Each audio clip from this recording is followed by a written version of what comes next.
on Jammin' Country 103 and also on KSDN. Hello, everybody. Joe Stauffenberg here with you.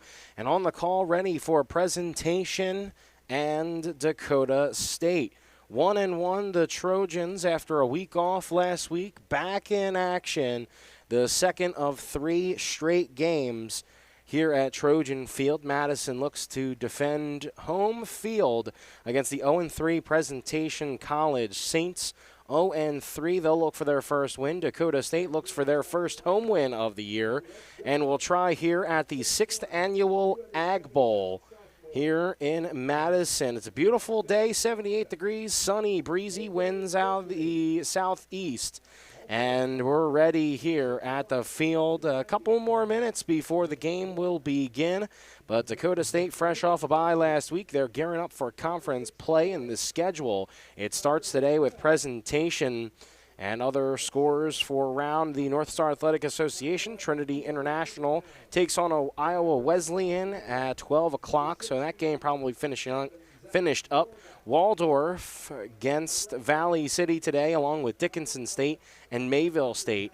Both teams for today, Madison, Presentation, both lost their last games. Madison 2 weeks ago lost to Wisconsin La Crosse 42-21. And Concordia College Moorhead beat Presentation 55-14.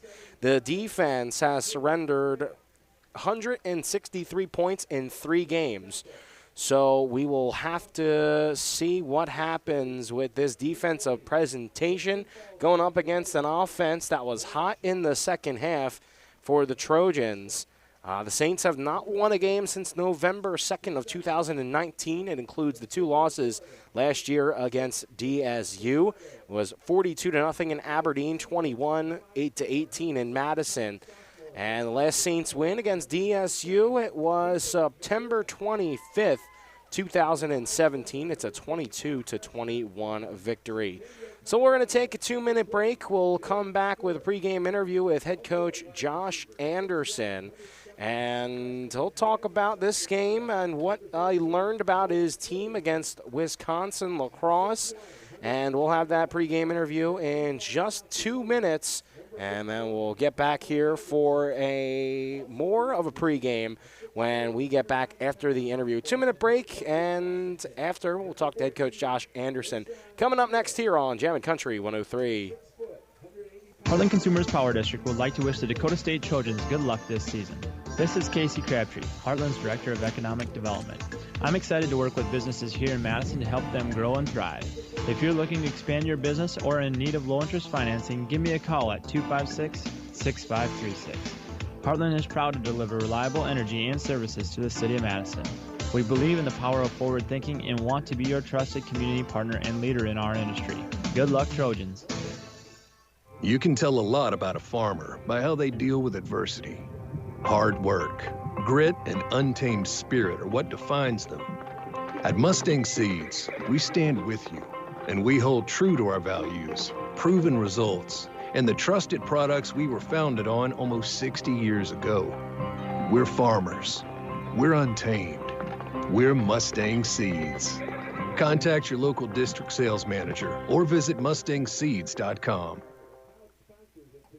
Finding that missing shin guard, remembering whether it's a home or away game, getting the right kid to the right playing field on the right day. Why are simple things sometimes so complicated? Thankfully, with auto owners, insurance doesn't have to be one of them. We work with independent agents who keep insurance simple so you can worry about more important things, like not being that fan. Oh, come on, ref! That's simple human sense. Call Scott Gusso at GSN Insurance, 556-0242 to see if it makes simple sense to switch to auto owners insurance. Today's housing market can move quickly, and that's why First Premier Bank has developed a streamlined mortgage process to move your financing through the system as efficiently as possible. From our convenient online application to the day you close, our mortgage bankers are committed to providing personal and responsive service.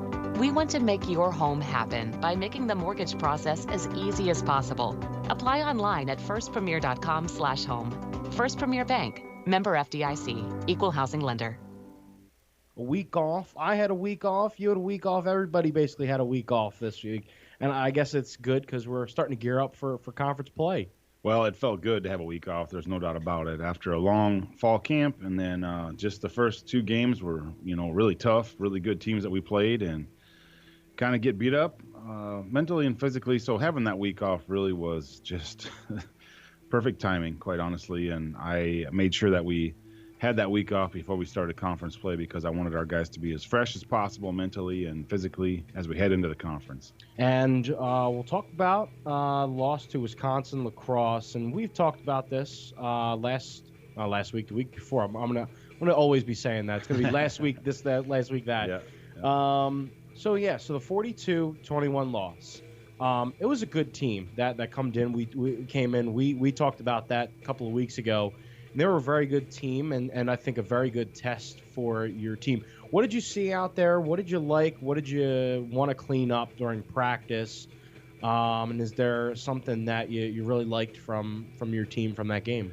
Well, the thing about playing a WIAC team, the Wisconsin Intercollegiate Athletic Conference, like they're one of the top conferences in the Division III program nationally. And the last time we played one of the top teams was, I want to say 10 years ago, my second year. And we played Whitewater, and we lost 70-7, and it could have been a lot worse. We just were nowhere near close to hanging with those teams. Whereas lacrosse this year, they went toe-to-toe with Whitewater. The last time they played, lost by 3, like right down to the end. And so lacrosse is going to be one of those top 1 or 2 teams in that WIAC. So the fact that we had that availability to be down 14-0, maybe 14-3, maybe 14-7 if we catch some extra passes at half, and only losing 14-21. I know a loss is a loss, but the game was a lot closer than it actually seemed. We made some really good, remarkable catches on offense. And when we do that, we end up scoring because Cole Siegfried made a one-hand catch, pulled it in, and then went the distance and took it to the house. And then Jalen Stewart came back on a pass play close to the end zone and made a miraculous catch down by the 3-yard line. We ended up scoring. And we dropped quite a few passes. I mean, we had some protection issues. Not that was called wrong, just that we couldn't hold our water. And they got to our quarterback and really put a beating on Zach Brooks. He was a walking bruise the next 2 days. I felt terrible for him. But he did a great job of hanging in the pocket and putting some throws out there and put the ball in the money. And we caught some, but we dropped far too many. And if we caught a few more passes, it's just a different ball game.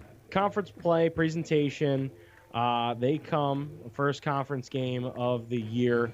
And you guys have been very good against Saints in the last couple of years. 9-2 and 6 straight wins. What have your guys done in the past and look to do against them this year in this matchup? You know what? We have had some success, the 6 in a row, you're right, but I will tell you we've had to fight for everything. The first game, we played them twice last year too, and we'll play them twice this year, just the way the schedule works out. But the first game last year was early, and we ended up having 3 pick sixes. We had 4, but 1 called back, and so the game was kind of over early. And, just mentally you could see their sideline kind of shut down and things like that. And, that just happens when there's such quick scores like that. Offensively, we didn't even really have a chance to get on the field with just the way that things worked out before it was really already over. And then the second time we played them, though, at home, it's not that we weren't ready. They just were having a very, very good day. And we were down 18-0 in the middle of the third quarter and had to come back just to get a win. And they're 0-3, and I don't know if they have injuries or things like that may or may not hold them back. I don't know, but I can tell you this. When they come to play us, they come ready to play, and it is never an easy game. And so we've been talking about that amongst the team and just understanding, like, hey, whether it's 0-3 or not, they consider us to be their rivals. And obviously this is a big game for them because it's an in-state game and it's a conference game. And so it's just one of those things where if we look past them, we'll be in a whole lot of trouble. They actually have a lot of good athletes on their team, and so I don't know. I don't want to be a big cliche. I can honestly tell you, if we look past them, it's not going to go in our way. Today's housing market. May I help help you? Yes, I think it's time for me to ask for your help. Sir, you sound like you're vibrating. I think we have a bad connection. I'm still shaking from the electrical current still in my body. What? Over the weekend, I accidentally touched a live wire in our basement. I did make a light bulb turn on by touching it. That's great, sir. Just sit tight. We'll be there shortly. Bob's Electric. Time to call in the experts. Call Bob's Electric 256-6828. Bob's Electric. Reliable, experienced, reasonable. Call Bob's Electric 256-6828. Rusty and Wyland Funeral Chapel is honored to serve local and area families in their time of need when experiencing the passing of a loved one. Mark Rustan and staff at Rustan and Wyland Funeral Chapel are committed to providing the highest quality of care and services for all families who are entrusted in their care. They pride themselves on taking the time to create meaningful, appropriate, personalized services for each and every family they serve in their time of need. Mark Rustan and staff at Rustan and Wyland Funeral Chapel is here for you today, tomorrow, and in the future. Have you stopped by the Dairy Queen in Madison lately? They have some great new items like a full line of grill burgers and the rotisserie-style chicken bites in a salad bowl or a basket with fries. And don't forget to grab your favorite blizzard. If you haven't tried the Dairy Queen app yet, you are missing out. You can save time and skip the line by ordering ahead, and your order will be ready to go when you get there. Plus, get exclusive deals and earn reward points, all from your smartphone with the Dairy Queen app. Good luck to the Trojans from the Dairy Queen in Madison. Taco John's presents Olay the Day Pep Talks. Boys, we need to kick off this game with an Olay, just like breakfast at Taco John's kicks off your day with an Olay. So we're going to wrap the other team up like breakfast burritos, ice them like Mexican donut bites, and scramble them like a potato Olay scrambler. Start your day at Taco John's with bold breakfast flavors. Olay the day, boys, and let's go make them breakfast. Olay the Day at Taco John's. Jammin' Country, K-Jam FM 103.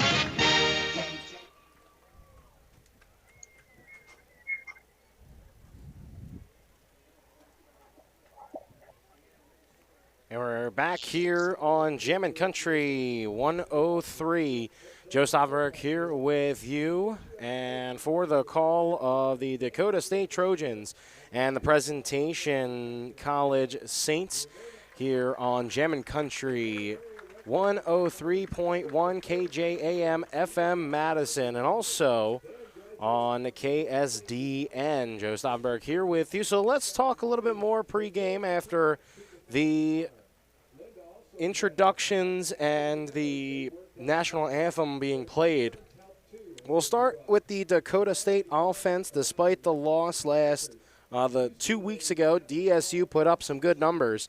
In the past game, Zach Brooks threw for 247 yards and a touchdown. He made one mistake with an interception. However, the offense was shut out on the run by Wisconsin Lacrosse, and that's why so many times in that second half we saw Zach Brooks come up firing, ready to throw. And Jack Anderson was held to only 12 rushes for the game, 19 yards. He did save his day with a touchdown. Brooks got 8 different receivers in on the action. It was Deshaun Keel who had the most receptions with 4. He was 5 yards shy of 100. Tight end Cole Siegfried had an 83-yard touchdown in the game. The offense allowed 4 sacks on Zach Brooks, and as you heard in the interview, head coach Josh Anderson talking about Zach Brooks being basically a walking bruise presentation. You're for the the game or the day after. So we'll have to see if he is going to be protected a little bit more this game. We'll see about Presentation's defense, too. They have allowed 55 points in their last game. In their loss, they've given up 163 points in 3 games. Alex Karp led the team in tackles with 10, and Treaton Davis, Reed, and Braxton Bates each had a pass breakup. For the offense, for Presentation, Tim Evatt threw for 187 yards and 2 scores in the loss. Mike McPeak started the game. Evatt replaced him in the first. McPeak came back in and then eventually being replaced again in the second half. Innocent Oko rushed 15 times for 43 yards. Cameron Shepard had 115 yards on 3 receptions. and 1 touchdown. The O-line stayed strong, not allowing 1 sack on the quarterback. Dakota State defense, the defense, they couldn't get much pressure to the quarterback. Jacob Parks, man, was he getting the ball out quick. Got the defense for 178 yards and 3 scores. They did get 2 sacks on the quarterback. Overall, the Trojans allowed 411 yards, but we're ready for kickoff now. We'll get to the starting lineups when we get there. It will be presentation receiving the opening kickoff. Caleb Nielsen doing the kicking. Will be Innocent Okoa. He'll be back to receive the kick alongside Darian Naylor. Caleb Nielsen will be lining the kick up. The Trojans moving from right to left. Presentation will be receiving the ball. They'll be going from left to right. The kick and will go out of bounds, so not the best start as Presentation will start with some good position on the ball. And on the field, it'll be first down, and out comes the offense for Presentation. Tim Evett will be leading the team off. It will be Innocent Okoa. Marshall Chase, the wide receiver, along with Zach Zierden and Cameron Shepard. The tight end, Lawrence Plummer. Riggs Tan, the left tackle. William Rollins, the left guard. And they'll be wrapped up to start it, and a flag immediately. Innocent Oko, rather, on the running back. The center, Owen Gollinger. Right guard, Austin Scherner. Brandon Castro, the right tackle. Number 24, 15-yard penalty, automatic first down. And it'll be a penalty on DSU to start it. It was a 1st and 10 on the 35. Now brings it up to the 48, 1st and 10.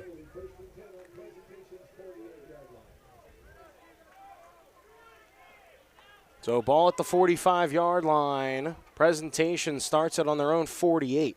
It's 1st and 10. It's a fake handoff. They're going to throw a slant far side. Spinning now outside and getting the first down and more. That's going to be a first down. Shepard with the reception on the far side of the field. Evett finds him on the left side, and it's a GSN Insurance first down. Big thank you to all of our sponsors.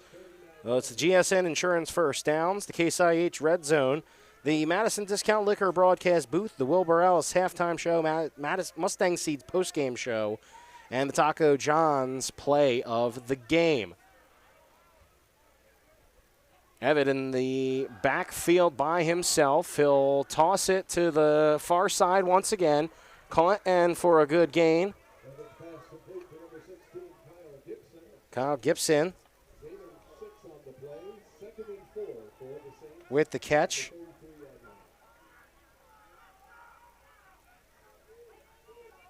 And it'll be 2nd and 4 now, ball at the 39-yard line.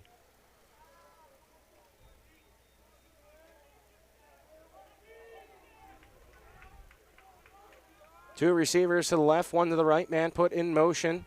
Now 2 in the backfield. It's going to be a run this time up the middle.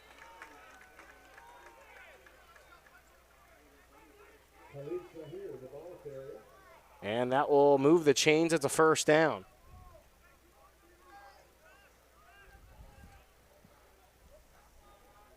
Run up the middle, Marshall Chase.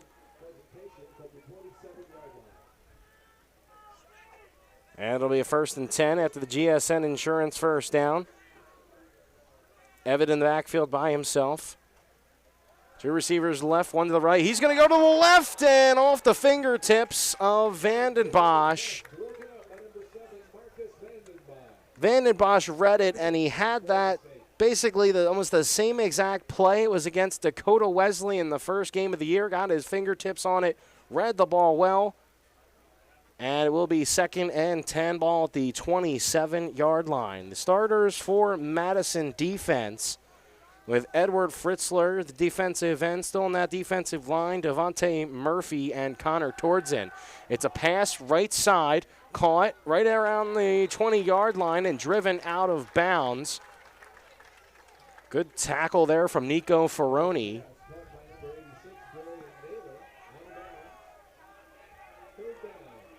And it will be 3rd down now.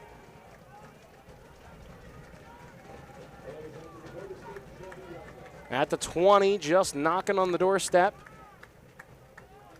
A gain of 7, 3rd and 3 here. So here's Evitt. Backfield running back to each side.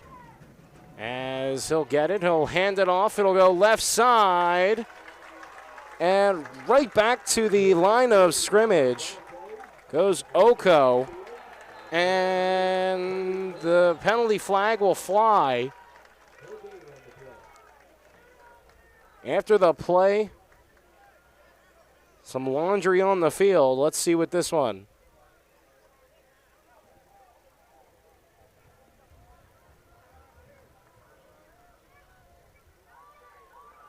After the play, personal foul. Offense number 71. 15-yard penalty. The down count. So it's a personal foul on the offense. Brandon Castro. 6'1", 290 senior right tackle.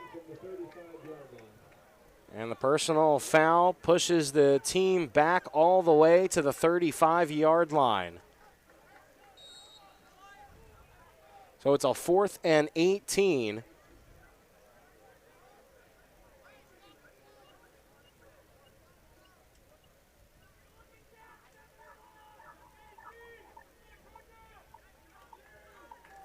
And the offense staying out on the field here with Evitt. Quarterback, 3 receivers to the right side. He's going to roll right. He's going to look deep, and the pass will be incomplete. Almost getting a fingertip on it and picking it off is Blake Duran. They try to go to the end zone. Blake Duran laid out for it. It's a good defensive stance there for the Trojans. And the offense takes over. 11:27 left to go in the first quarter. No score here in Madison. That defense, as I said, Fritzler, Murphy, Tortson, the linebackers, Nico Ferroni, Gustavo Bonilla, Moody Benelshake, outside linebacker Marcus Vandenbosch, Blake Duran, Jace Skogerbo in the secondary, along with Noah Guzzi and Jason Sakamoto. So here comes the offense for the Trojans, led by quarterback Zach Brooks, 15 for 37 last game, 247 yards. And 1 touchdown, making his 2nd start here in the 3rd game. Brooks, he's going to load up. He's going to pass. He's going to go downfield and over the head and incomplete, trying to get it to Deshaun Keel. Had 4 receptions last game. Tried to get him early on, went right down the middle of the field. Zach Brooks, just a little overthrow. He'll have running back Jack Anderson with him in the backfield, along with wide receivers Cooper McDermott, Cole Cilliason, and Deshaun Neal. Travis Rebstock in there starting tight end. Zach Brooks will hand it off to Anderson on a 2nd and 10 from the 35-yard line. Gain of about 1 or 2 on the play. Mose Timoteo, the left tackle, the left guard KJ Gentry, the center Zach Rohrback, the right guard James McClain, Noah Schwab, converted tight end, making his first start of the season. Other than that right tackle position, everybody's making their 3rd start of the year. So it'll be 2 receivers to each side.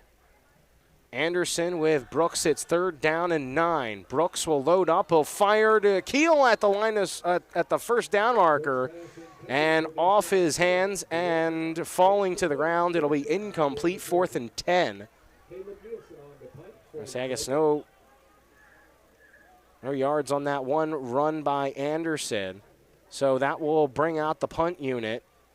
And here is Nielsen. To receive the punt, Keontae Macon.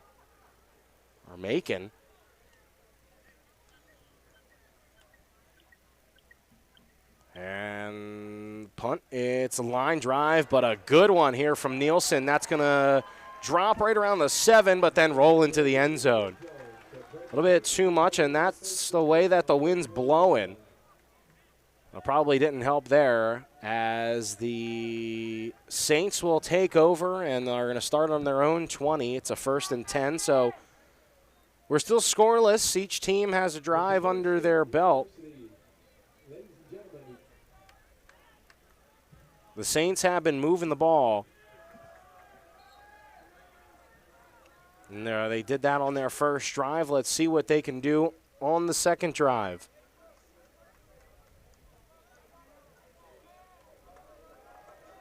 Shotgun, it's Evett. He's going to hand it off. They're going to go left side, running into his own offensive lineman there. Left tackle, and down goes the ball carrier, Oko. So he gets another carry. A couple of carries early on.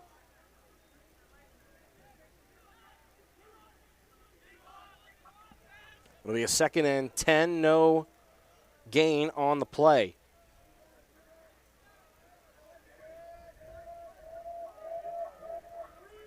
Oko, that was his 4th carry of the game. 3 receivers out to the right, 1 to the left. They will go to the left, and the pass is a little high, intended for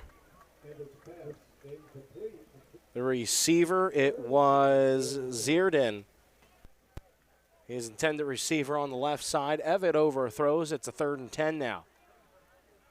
Packed crowd here at Trojan Field, the 6th annual Ag Bowl. Halftime, something special. We'll talk about that after this play here. 2 receivers to the right, 1 to the left. And here's Evett. He gets the snap on 3rd down, rolls out to the right side. And they're going to say no catch, incomplete, and went out of bounds. The pass incomplete. Marshall Chase is the one, the intended receiver on the play, and that's going to bring up 4th and 10 now. 9:44 left to go. Interlakes Area United Way, they will announce the winner of the annual Win Big raffle. One lucky individual will win 2021 Gale R105 skid loader valued at nearly $38,000, donated by Lake County International of Madison. It'll be a 4th and 10 here. Here comes a punt going to the right side, and a flag is thrown. Noah Guzzi back to receive the kick, and he's just going to let it roll. And it's going to keep going, roll right around the 35, and goes back to the 20, make it to 16. And a flag is all the way at the 18-yard line. Let's see what this one is.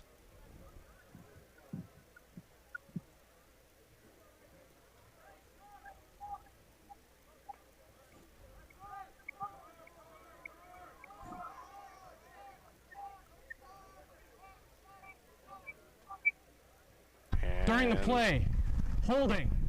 Offense It'll be number holding. 60. 10-yard penalty from the previous spot. Repeat 4th down. So they're going to re-kick after the holding penalty.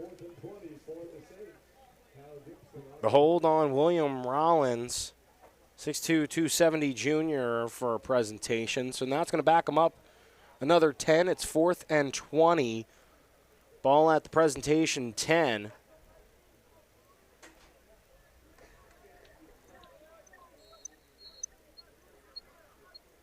We'll see another punt here from presentation. Will be Luis Ferreira sending it. And to the right again, Noah Guzzi. Call for a fair catch. He's not even anywhere close to it. It's going to stay on presentation side of the 50-yard line. It's going to go out around the 48-yard line. And it will be 1st and 10. 9:35 left to go, so 2 drives for presentation down. No score the first drive by Dakota State. Unsuccessful for any movement whatsoever. And so now they'll take over for their second drive. The defensive line, Alex Karp, George Jones, and Benjamin Heather, the line for presentation. 3 receivers to the left, 1 to the right for Brooks. He's got Anderson in the backfield. It's quarterback keeper as he'll go left side. He'll dive towards the first down marker, and Brooks will be about a yard short, but that's a good play on first down. Brings it up to the 39-yard line from the Saints side of the field. They'll have 2 receivers to the left, 1 to the right. 2 to the right, excuse me, as Brooks will find a receiver on the left side, complete, and that's good enough for a GSN Insurance first down. There'll be Michael Hyberston on the catch, and good enough for the GSN Insurance first down. Call Scott and Nancy Gusso today at GSN Insurance. Are marching towards the red zone, the Case IH red zone. Linebacker core Braxton Bates, Lane Borden, Phillip Ferguson, and Traden Davis Reed, the linebackers for presentation. It's a handoff now to Anderson. He'll get a gain of about 3 or 4 on the first down carry. The secondary for the Saints, Rodney Axon, Anthony Lawson, Elijah Bowden, and Sean Moore. That rounds out the starters for both teams. Approaching 8 minutes left to the end of the second quarter. It's 2nd and 6, ball on the 28-yard line. Trips right, and a lone receiver to the left. He's going to go to the left side. It's caught and into the end zone. Touchdown.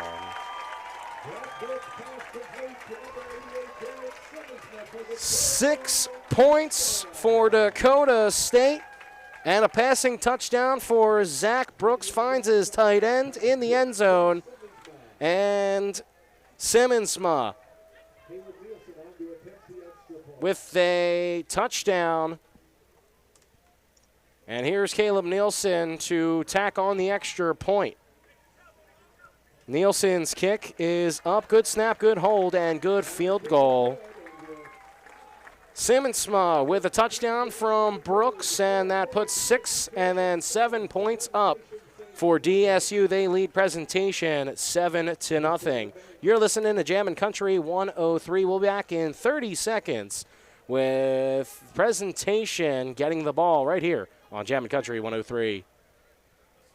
Heartland Consumer Power District would like to wish the Dakota State Trojans good luck this season. This is Casey Crabtree, Heartland's Director of Economic Development. I'm excited to work with businesses here in Madison to help them grow and thrive. If you're looking to expand your business or in need of low-interest financing, give me a call at 256-6536. Heartland is proud to deliver reliable energy and services to the city of Madison. We believe in the power of forward thinking and want to be your trusted community partner and leader in our industry. Good luck, Trojans.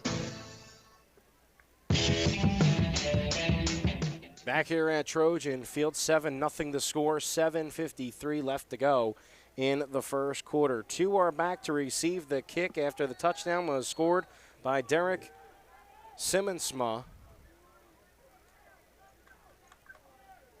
And 7-0 the score as DSU will kick this one off. It's picked up right around the 5-6 yard line and taken out to the 25. And a flag will be on the play. See what they'll mark this. Decent return already, where you might see an early candidate for the Taco John's play of the game.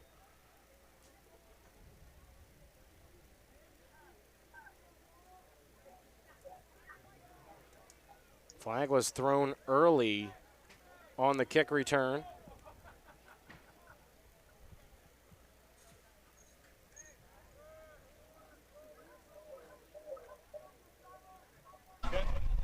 There are 2 fouls on the play, both by the return team.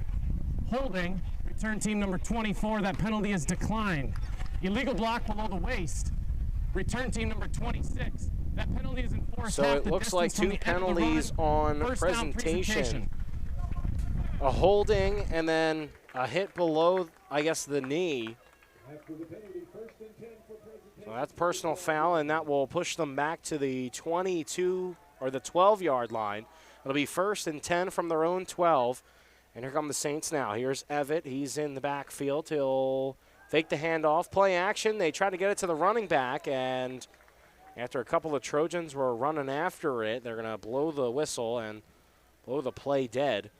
Pass intended for number 26, Brendan Green, incomplete. Pass 2nd and 10 for the Saints. incomplete. 3 for 7, Tim Evett. 3 for 8 now, make it 28 yards, and they'll have a 2nd and 10 at the 12. Defense has been finding ways to get in the way of a couple of Evett's throws. A blitz here. They're going to go a screen pass to the running back, and down he goes right near the line of scrimmage. And that's a good play to stop Brankin Green, the 5'5 freshman, off the screen pass. So it brings it to 3rd down and 10, still from the 12-yard line.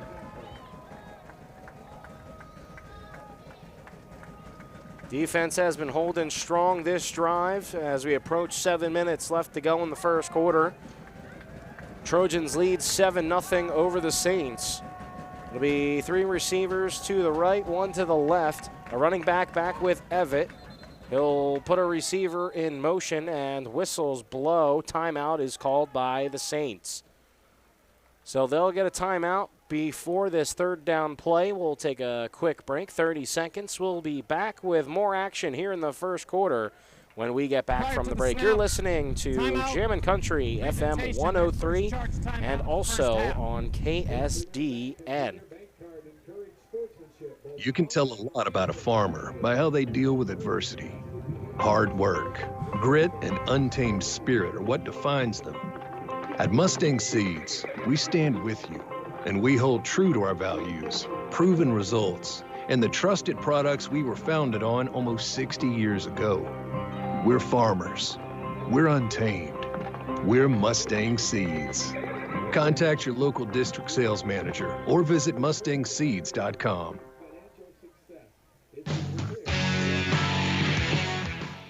Here on Jammin' Country FM 103, Joe Stauffenberg here with you. 3rd and 10 from the Saints' own 12-yard line. They're gearing up here, 3rd and 10. Dropping back to passes Everett. He's going to go deep and just out of the reach of the secondary. It's going to bring out 4th down. And on the coverage there, Jason Sakamoto, the senior cornerback from Carson, California. And the punt team will be sent out. Luis Ferreira once again will take care of the kicking.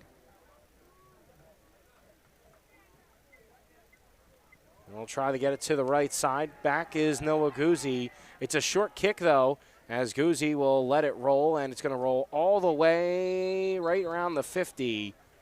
Exactly right on the 50-yard line. It goes out of bounds, and that's where the Trojans will start. So a 3 and out after the run back got out to right around the 25. Got pushed back to the 12 after 2 fouls. And then a 3 and out. Good stance by the defense. And they'll take over at the 50 after the punt. Zach Brooks already 1 touchdown to Derek Simonosma. A 28-yard strike to the house. I wonder if we're going to see another couple of pass plays here on the drive. Anderson in the backfield. It will be Brooks. They're going to hand it off to the left side. There goes Anderson. Off to the left side, then cut back in, trying to get some space. And it's a gain of 3 on the play. Anderson held in last game against Wisconsin La Crosse, 12 rushes, 19 yards, and a touchdown. It's up to the 48-yard line of presentation. They'll give him a 2-yard gain. 2nd and 8. Brooks out there with 2 receivers to the right, 1 to the left. The tight end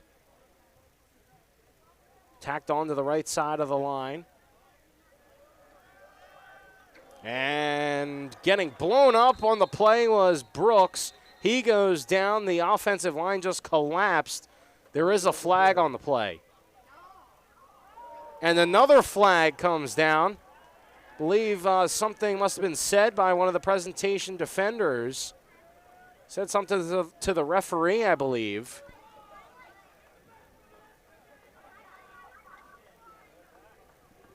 Referee looking at the sideline.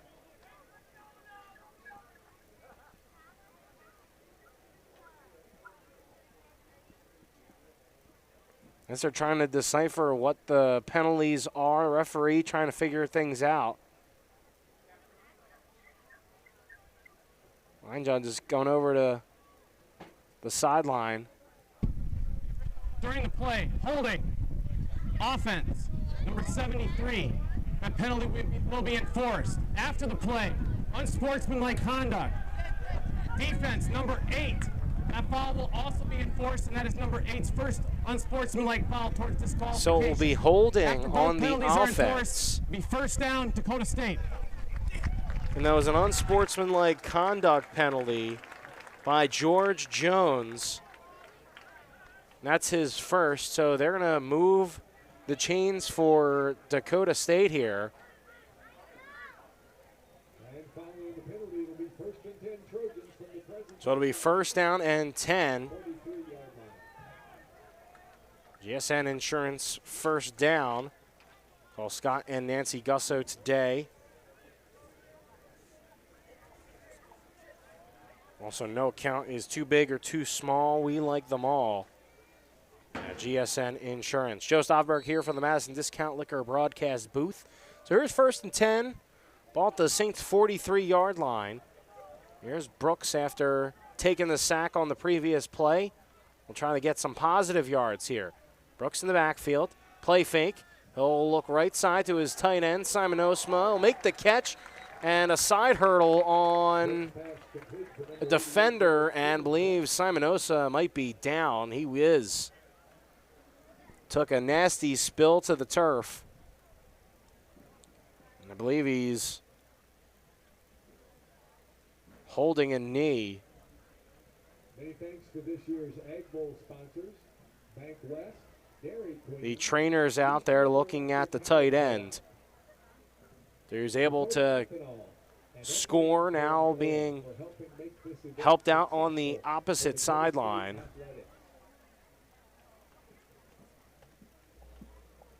And they're looking at his left knee. We're going to be drawing some raffle for Sunshine Foods shortly, so hopefully you can win. Thanks to Might be stretching it out here. So it is Derek Simonosa on the sideline. He's down. We'll take a quick break.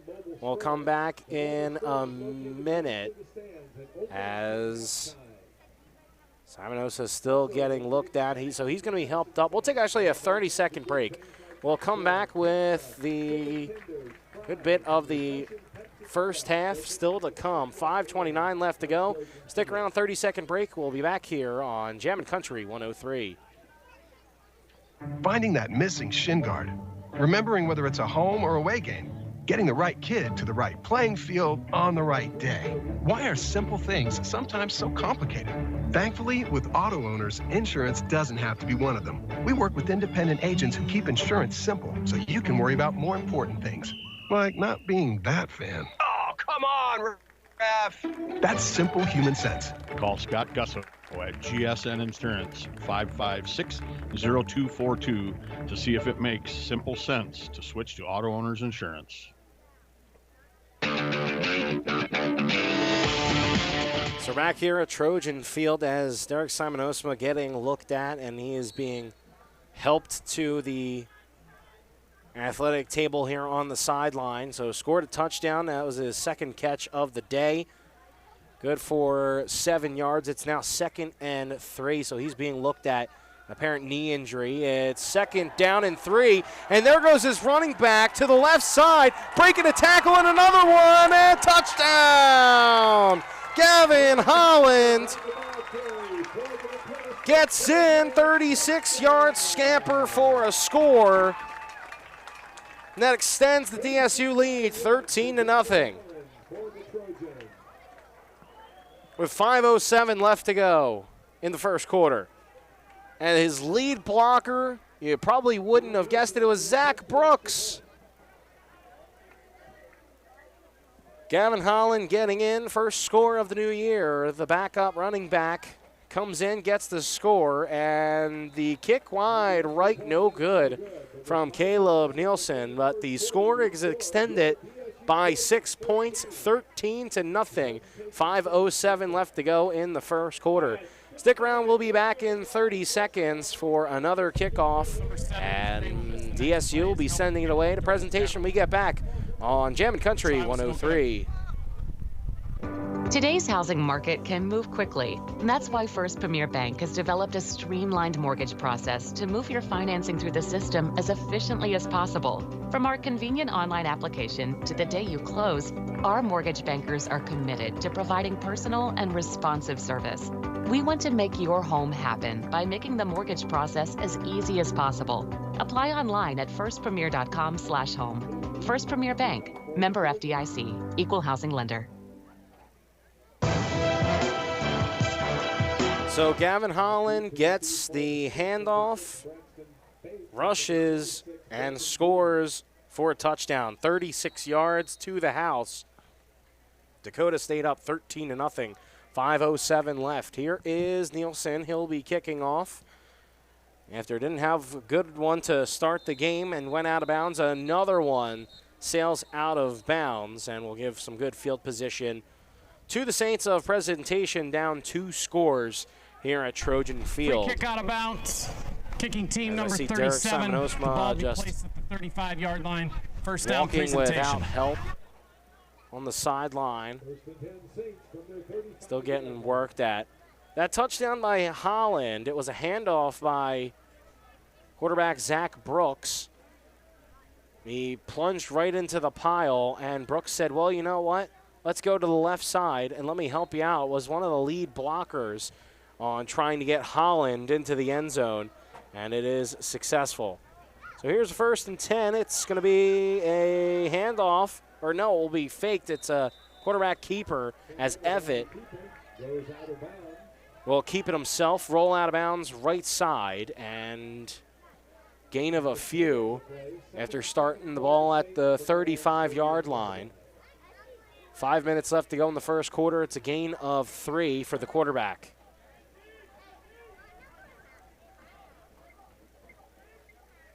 Your 2nd and 7. Evitt's there. We had 2 receivers to the left, 1 to the right, a running back on each side. Here's Evitt as he'll hand it off. It goes left side, and charging forward for about a yard or 2. It is Branken Green on the carry, 5'5" freshman. So he gets up for a few yards. 3 on the play, and that's good enough for a 3rd and 5. Ball on the 40-yard line. 13-0 to score. DSU leads as the fans trying to get the team fired up for a 3rd down. 3rd and 5. They have a 2-score lead. Just hit under 4 minutes left in the fourth quarter. 3 receivers to the right, 2 to the left, as the ball drops out of the hands of the intended receiver, Chase. And it was Duran right there, just in case if it wasn't actually off the fingertips. I think he would have caught that, but because getting it to the hands of Chase, he just couldn't come down with it. That might have been one of the easiest interceptions for Blake Duran. However, the ball drops. It's a 4th and 5 from the 40-yard line of the Saints' own 40. And brings it to 4th down. Here's the punt team. And it will be Ferreira kicking it. Goes, bounces, gets to about the 20-yard line. Will go out on the far side. right at the 17-yard line. It's going to be a 1st and 10 for DSU, and the Trojans will take over on the 17-yard line. Their own 17, 3-0. So passing touchdown from Zach Brooks, and then a rushing touchdown from Gavin Holland. That's how the Trojans have that 13-0 lead. They'll start in their own 17. Let's see if they can muster up a long drive here. Last time that they were backed this far away, they went 3 and out and had the punt away quickly. They'll bunch tight to the line, but a receiver to the left side. Also throw a receiver on the right side. Puts a man in motion, goes left to right. It's a keeper for Brooks. He gets lit up a few yards inside. And it'll be 2nd down and 6 yards.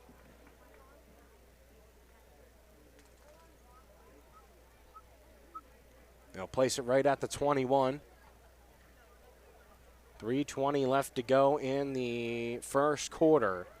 13-0 the score. Here's Brooks, 2 receivers each side. Running back with him in the backfield. He'll take it from shotgun. He'll look right side, and incomplete. Tried to get it to Hyberston.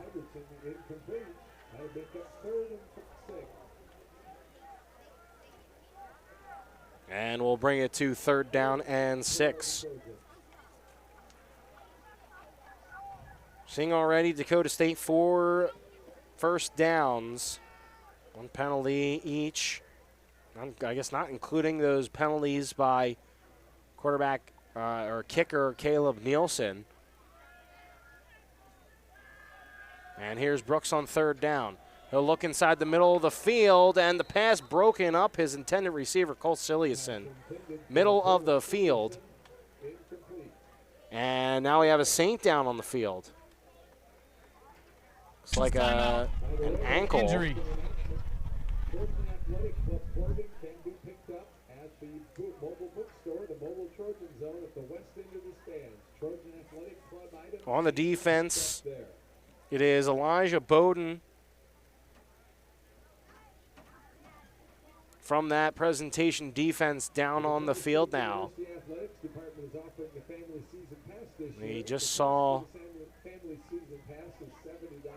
Simon Osma go down, an apparent knee injury. This looks like from an ankle or a foot injury from Elijah Bowden. And so he's down on the field. We'll take a break. We'll take a 1-minute break here on Jammin' Country 103. We'll see Elijah Bowden get looked at. 2:58 left to go in the first quarter. You're listening to Jammin' Country 103. We'll be back in 1 minute.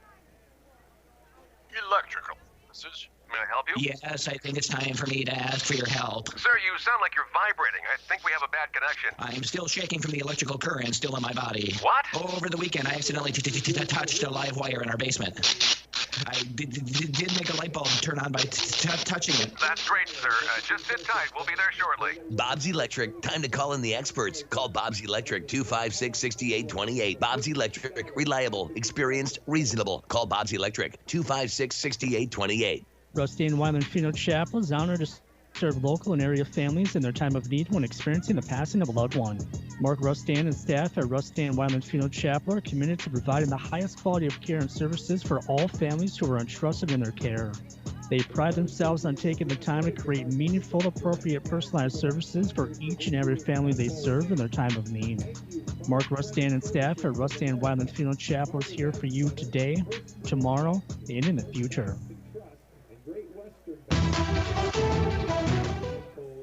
For presentation, it's Elijah Bowden down on the field, still getting looked at, a foot, ankle, something, but he is still getting looked at on the field.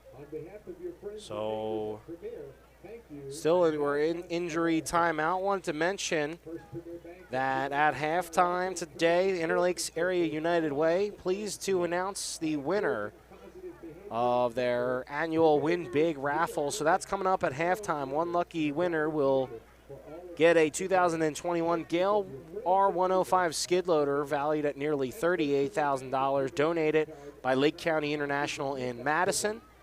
Nonprofit Interlakes Area United Way serves Lake Minor and Moody counties in South Dakota by coordinating financial and volunteer resources for vital community service programs and agencies. It seeks to improve the lives of people in need by focusing on the building blocks for a good life, education, financial stability, and health. But it is Elijah Bowden getting off and getting off the field. Not necessarily okay, but able to get to the sideline, helped to get to the sideline. So it'll be returning to play, or under 3 minutes left to go. It's a 4th and 6, and the Trojans will punt it away. It's Nielsen will be punting away for the Trojans. And Macon for presentation. He's going to let the ball roll. It's going to get to the 31-yard line. And the punt down on the 32-yard line, but there is a flag on and flag on the play.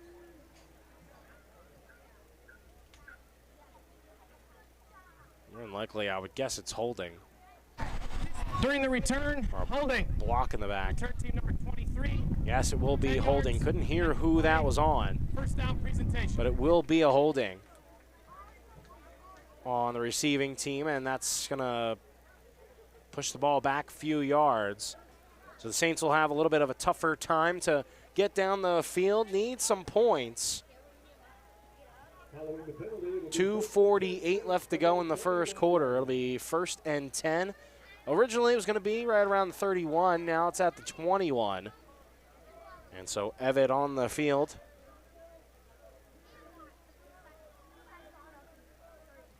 Leads the team out with a running back. Oko to his right. It's a handoff inside. Innocent Oko, and he'll get stopped a little bit past the line of scrimmage, so it's about a gain of a yard. Actually, a couple.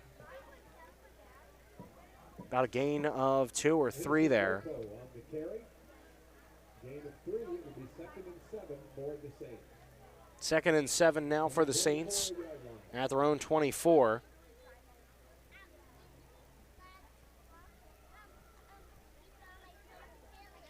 Oko has been guy getting it done behind that offensive line.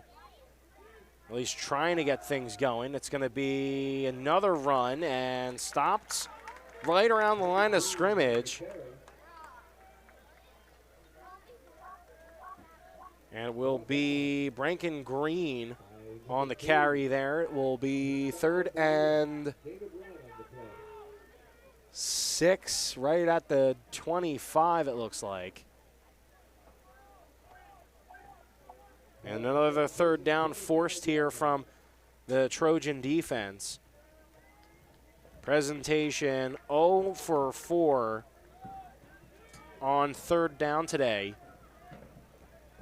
Already in the 4th quarter, we're approaching 1:20 left. Here's Evitt. He's going to load up and fire, and it's almost picked off once again. Another chance at an opportunity. It would have been freshman Blake Duran for his 2nd interception of the year. Jumped the route, but could not hang on. It's 4th down and 6 from the 25-yard line, and looks like the punt team will come out once again.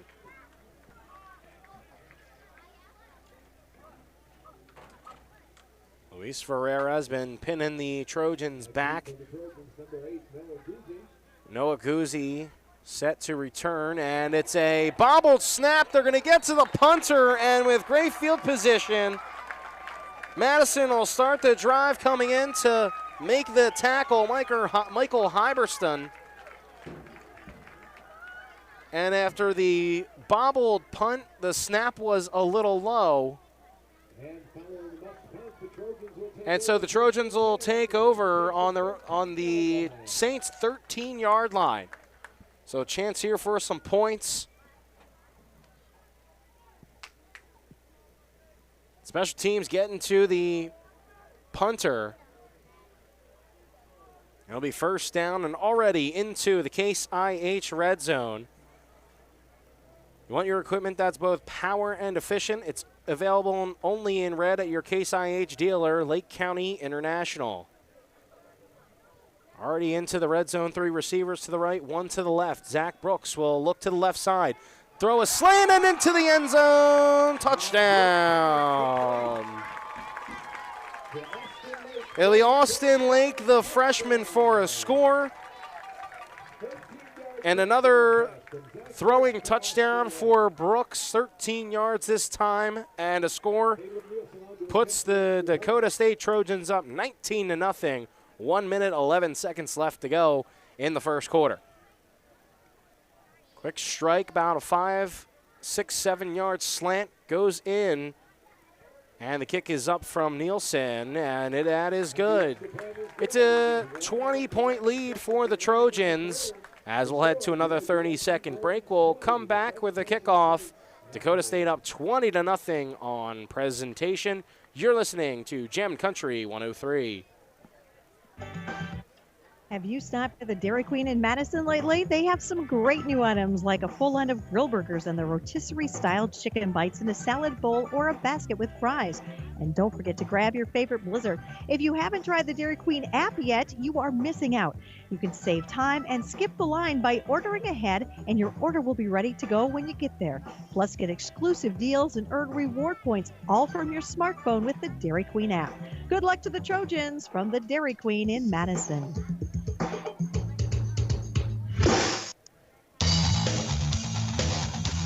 Still in the first quarter, and the Trojans lead 20-0. Listening to Jammin' Country FM 103. We're also with KSDN. Joe Stauffenberg here with you from the Madison Discount Liquor broadcast booth. As Caleb Nielsen put the cherry on top of the touchdown, as he'll send this one into the end zone for a touchback. 20-0. The score, the Trojans lead here in Madison. So after putting up a total of 21 points in the first 2 games, or in the last game, they put up 21 points. And then they put up 6 points in the season opener against Dakota Wesleyan. Total of 27 points for the first 2 games. You already have 20 points in this game. It's only the first quarter.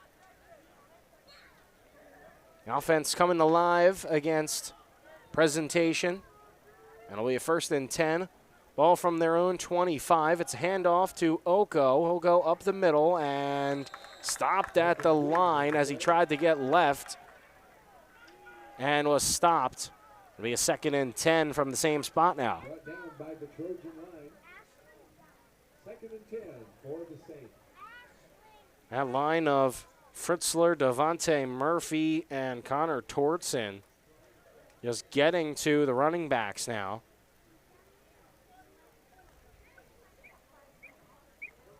Evan only 3 yards on the ground. Green 1 yard on the ground. And they give Oko 1 yard as well. It'll be 2nd and 10. They're going to pass it. It's going to be left side. Caught and good for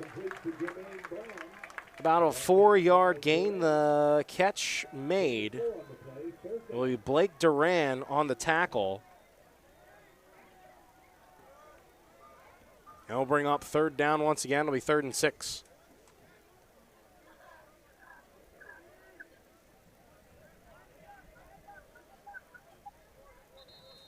I believe Macon on the catch. And that's going to do it for the end of the first quarter. The Trojans grab 20 in that first quarter. As we'll now get to the second quarter. We'll take a 1-minute break. We'll come back with more action. And it's all coming up next here on Jammin' Country 103. Taco John's presents Olay the Day Pep Talks. Boys, we need to kick off this game with an Olay, just like breakfast at Taco John's kicks off your day with an Olay. So we're going to wrap the other team up like breakfast burritos, ice them like Mexican donut bites, and scramble them like a potato Olay scrambler. Start your day at Taco John's with bold breakfast flavors. Olay the day, boys, and let's go make them breakfast. Olay the Day at Taco John's. Heartland Consumers Power District would like to wish the Dakota State Trojans good luck this season. This is Casey Crabtree, Heartland's Director of Economic Development. I'm excited to work with business here in Madison to help them grow and thrive. If you're looking to expand your business or in need of low-interest financing, give me a call at 256-6536. Heartland is proud to deliver reliable energy and services to the city of Madison. We believe in the power of forward thinking and want to be your trusted community partner and leader in our industry. Good luck, Trojans.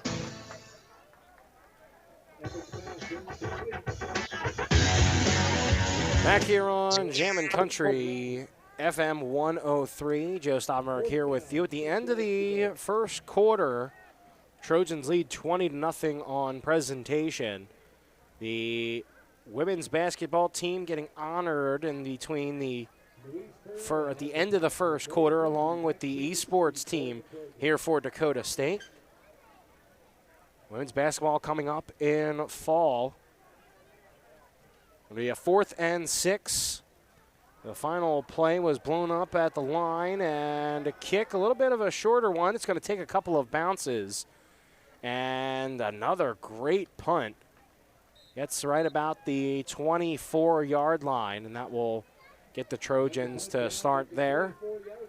Their own 24, and they'll start with a 20-0 lead to start the second quarter. Look at that first half. Zach Brooks, 4 of 8, 55 yards, 2 touchdowns. Gavin Holland, the one long rush, 36 yards, 2 attempts for a total of 38 and 1 score. Derek Simon-Osma, haven't seen him after being out after injury. Looks like due to a knee. It'll be a 1st and 10 as Zach Brooks keeps this one. He goes right side, trying to get to the outside. And that's a gain of about 5 or 6 to the right side for quarterback Zach Brooks. On the ground, only his second attempt to try to rush forward. He had 4 before that play. It'll be a gain of 5, now a total of 9 yards on the ground for Brooks. So here's a 2nd and 5, ball at the 30-yard line. We have 2 receivers to the right, 1 to the left, 2 to the left at each side, with Anderson in the backfield with Brooks. Brooks with plenty of time, and he'll throw to Siliuson, which is about a few inches taller. He may be able to caught that one, but incomplete. A little too high from Brooks, and it'll be 3rd down and 5, ball at the 30-yard line. 20-0 the score, only a minute into the second quarter.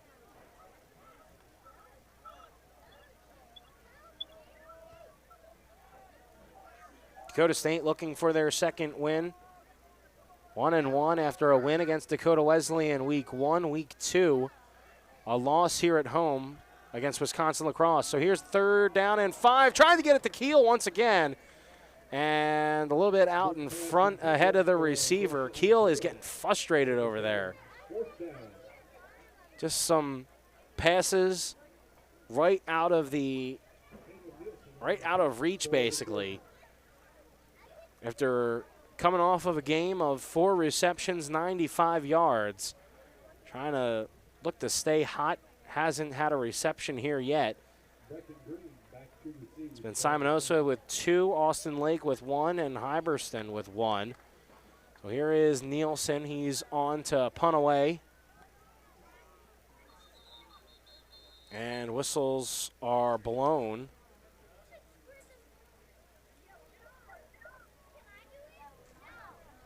And I believe that might have to be another timeout taken. Presentation. Their That's second charge timeout of the first half. second timeout taken from presentation. So we'll be back in 30 seconds. A timeout on the field. We'll also take a timeout here on Jammin' Country FM 103. 20-0 the score. They're about to send it away. And we'll be back after the break. You're listening to Jammin' Country. You can tell a lot about a farmer by how they deal with adversity. Hard work, grit, and untamed spirit are what defines them. At Mustang Seeds, we stand with you, and we hold true to our values, proven results, and the trusted products we were founded on almost 60 years ago. We're farmers, We're untamed. We're Mustang Seeds.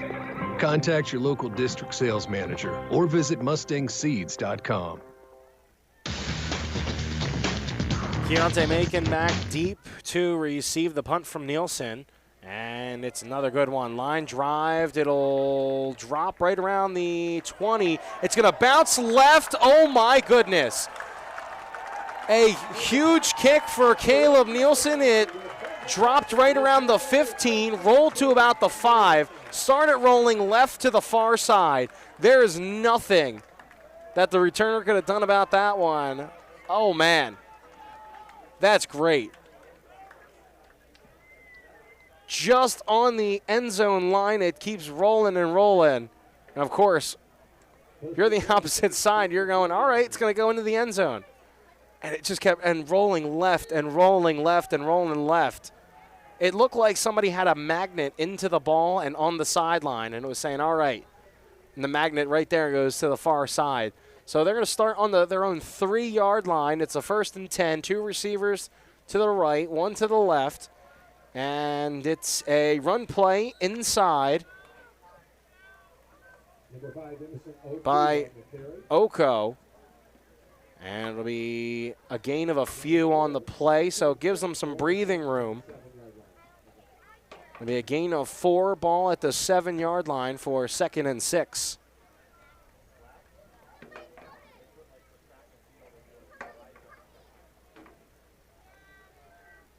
Two receivers now to the left side, this time one to the right. Evitt and Oko in the backfield. He'll get a hole on the right side, and that will be a first down. A GSN Insurance first down. It's brought to you by GSN Insurance of Madison. No account is too big or too small. We like them all. Not many trips to the Case IH red zone for DSU. Haven't really seen much from the red zone either from the Saints. Red zones for DSU brought to you by Case IH. For service and advice you can trust, stop into the Case IH red zone at Lake County International in Madison. So it'll be a 1st and 10 from their own 15. And the Saints will have a handoff right side. There goes Oko again. And it will be right around the line of scrimmage, maybe about a yard or 2 gained. 1 yard they're going to give them. 2nd and 9 from the 16. Here in the second quarter, 3 minutes have elapsed.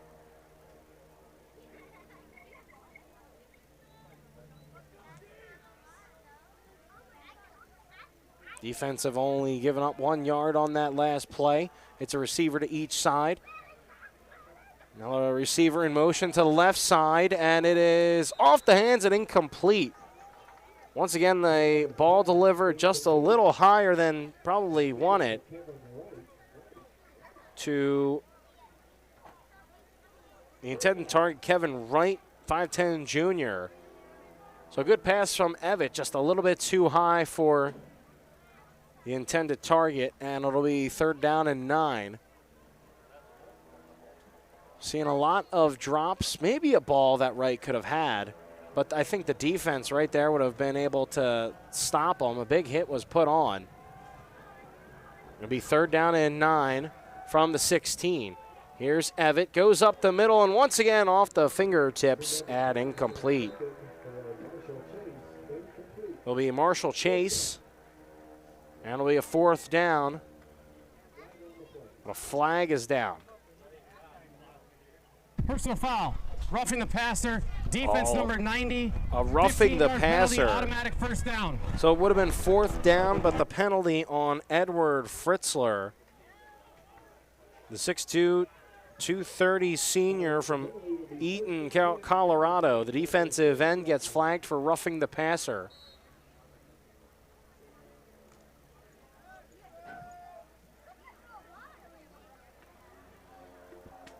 I'll come out now. It's a 1st and 10 from the 30-yard line. Here's a run left side. Here's Oko trying to get the corner. Could not get it. Got about a yard or 2 to the running back for presentation. Saints from the 28-yard line.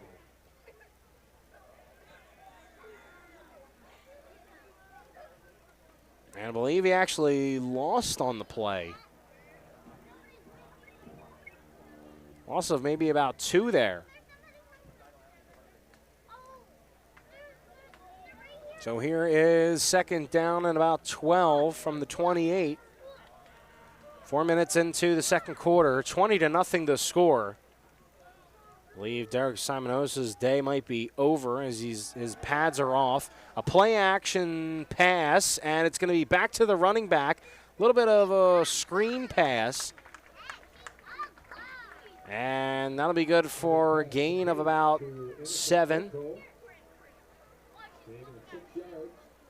I'll give them actually 6 on it, and they'll bring it to third down.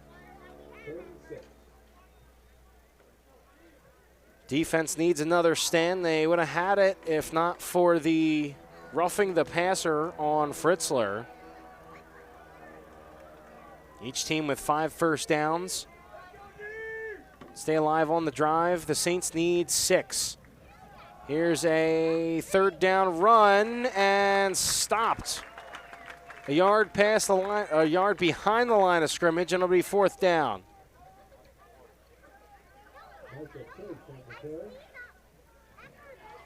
Chase on the carry, and that brings on the punt team.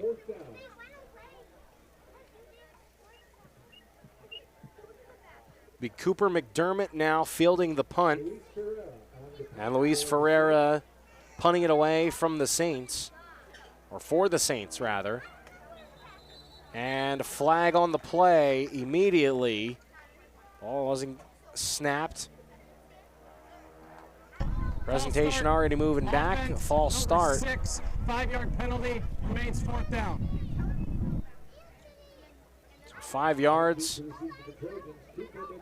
back. Now it's a 4th and 17. And a higher snap this time. It's a sky-high punt. McDermott's just going to let the ball bounce. And this one will now go the opposite way, going towards the end zone. Or towards the middle of the field, rather. It would stop right around where the touchback would have been, right around the 20. And the punt rolls to the 20-yard line where the Trojans take over, 1st and 10.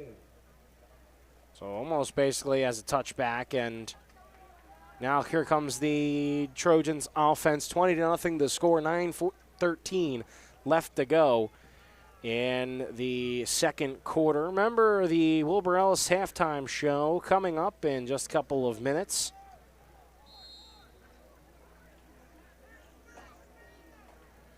Brooks leads the guys back out on the field once again. 1st and 10 from their own 20.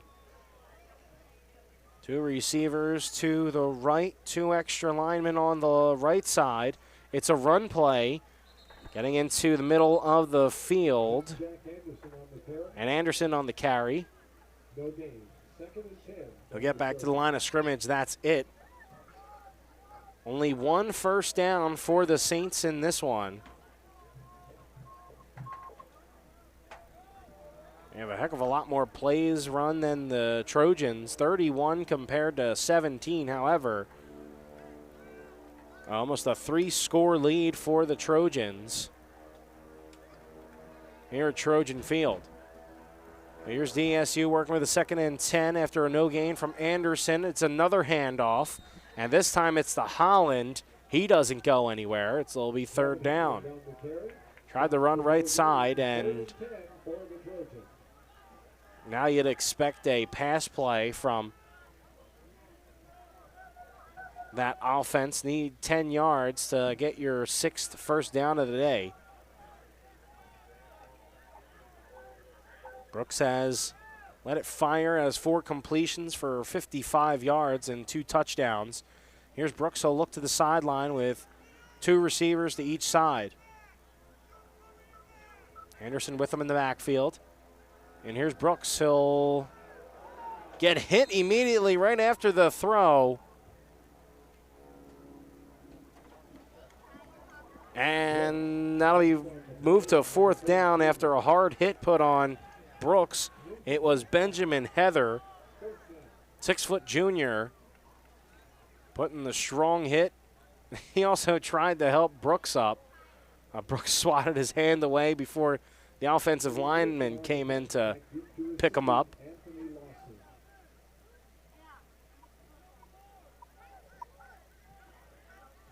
So here is Nielsen. Once again, we'll be punting it away to Keontae Macon. It's another good one. Not too high, but far, as we'll start off on the far side. He'll try to cut backwards and be driven right back to the 24-yard line. But with the forward progress, they'll put him at the 26. 7:24 left to go in the second quarter. DSU still up 20-0. You're listening to Jammin' Country 103.1 KJAM FM Madison. So it'll be a 1st and 10 from the 26-yard line for presentation. Two receivers to the left, one to the right. It's a handoff inside. Oko gets it and be stopped right past the 30-yard line, make it to 31, a gain of 5. So that's a good start to the drive for the Saints. Down 20, need a good one here to at least maybe get some points on the board before the first half ends. They're approaching halfway through, or past halfway through the quarter.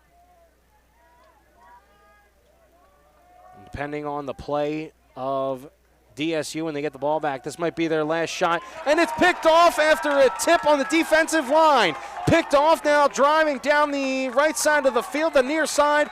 It was an interception and brought all the way back by Jay Skogerbo. And another great field position start for the Trojans. It'll be first down inside the Case IH red zone. For farm equipment that offers comfort, reliability, and the support you expect, head to the Case IH red zone at Lake County International. The ball got popped up right on the defensive line. Hard to see who that was, but I know Jay Skogerbo with the interception gets the pick. They're going to say it was Cody Brown on the deflection. 3 receivers to the left, none to the right. Have Anderson to the left of Brooks in the backfield, as Brooks will take it himself on left side and gain of a few yards on the quarterback keeper. So the 1st and 10 from the 17 with 6:20 left to go. Now gets it to the 13-yard line. It'll be 2nd and 6 now.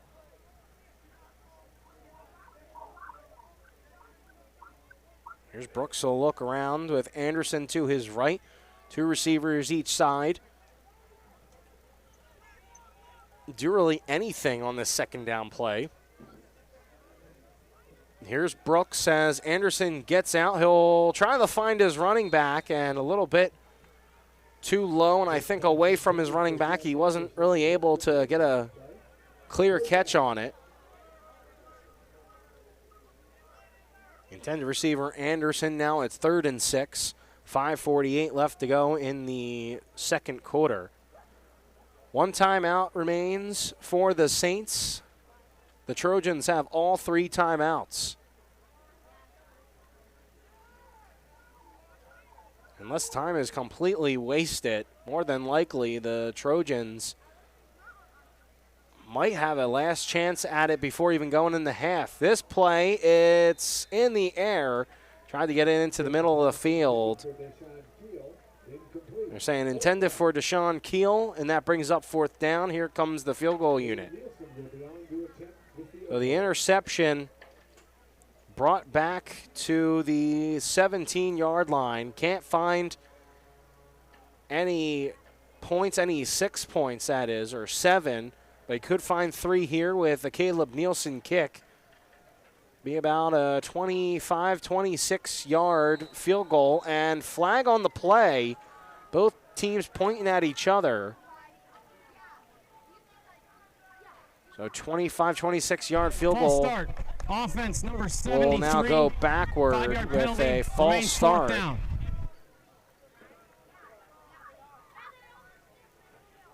So 4th and 6 turns to a 4th and 11.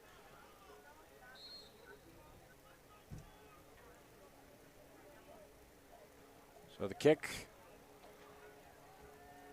Now to 30-yard field goal attempt. Here's Nelson. The kick is up, and the kick is good. Nielsen puts one through the uprights, giving the Trojans a 23-0 lead. 5:42 left to go in the second quarter. A 30-second break and another kickoff coming to presentation. You're listening to Jammin' Country 103, Trojans and Saints when we get back. You can tell a farmer by how they deal with adversity. Hard work, grit, and untamed spirit are what defines them. At Mustang Seeds, we stand with you, and we hold true to our values, proven results, and the trusted products we were founded on almost 60 years ago. We're farmers. We're untamed. We're Mustang Seeds. Contact your local district sales manager or visit mustangseeds.com. Country, KJM FM 103, KJAM FM, Madison. Back here on Jammin' Country FM 103. Now the kick will be going from left to right from Caleb Nielsen, who just put home a field goal to make it 23-0. It was a 35-yard field goal, as the kick will go to near far side off a couple of bounces and then picked up and driven down past the 25-yard line. The ball out to the 27-yard line, where will be 1st and 10 Saints. And it was Kevin Wright taking that kick. Brought it out to the 27. It'll be a 1st and 10 on the Saints' 27-yard line. They'll have a one timeout left to go, 5:37. Trying to mention before that interception off the last drive by Skogerbo.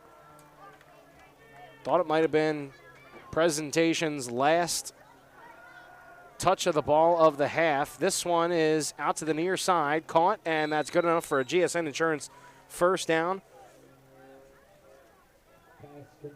Catch is made to by McCollum. DeJuan McCollum, junior wide receiver from Chicago, good enough for a GSN Insurance first down. Call Scott and Nancy Gusso today at GSN Insurance. So it'll be a 1st and 10 from their own 42. Goes now left is Everett. The pass gets right up to around the 49, 50-yard line. Catch made. To the 49-yard line. The receiver on the play was Marshall Chase. It'll be 2nd. Marshall Chase on the catch. So it'll be good for a 7-yard gain, 2nd and 3 on the 49-yard line. Saints still want to flip the field. Only 4.5 minutes left to go until the Wilbur Ellis halftime show. It'll be a 2nd and 3 run. Here goes Oko, still on his feet, spinning away from the tacklers, and he'll go down with another first down. It's GSN Insurance first down, brought to you by GSN Insurance of Madison. No count is too big or too small. We like them all.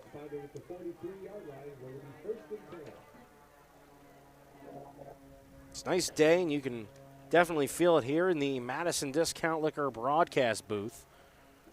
You're on Jammin' Country 103. And also with KSDN.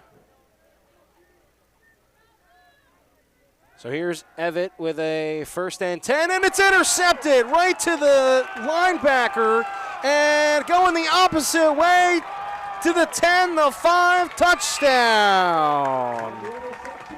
Interception by Gustavo Bonilla, the freshman from Phoenix, Arizona, takes it back to the house. 57-yard pick six.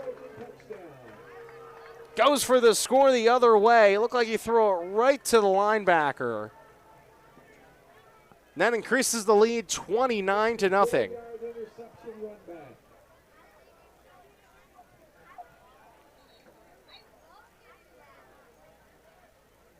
Caleb Nielsen on for the extra point.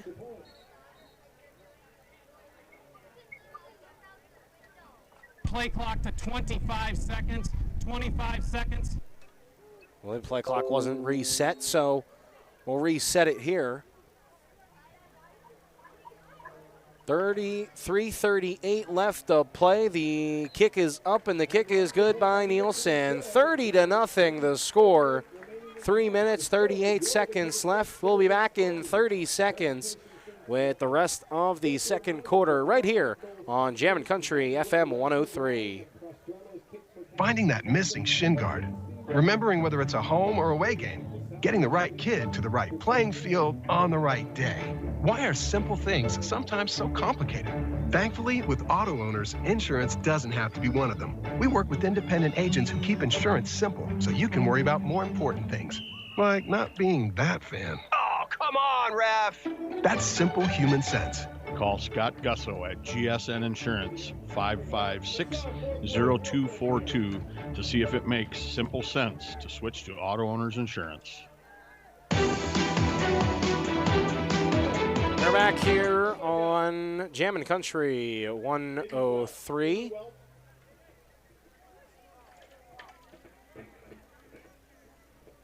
As Caleb Nielsen about to lift one away. They get the ball, and he'll go against the wind. The Dakota State Trojans 30-0. They have the lead. 3 minutes, 38 seconds left to go in the second quarter. Once again, another interception from Evitt. 2 drives in a row now. One to Jay Skogerbo, one to Gustavo Bonilla. And ball taken right at the 5-yard line. Starts right and goes left. And escaping a tackler and eventually going down was brought back by Kevin Wright. And it looks like another timeout will be taken, but it'll just be an injury timeout.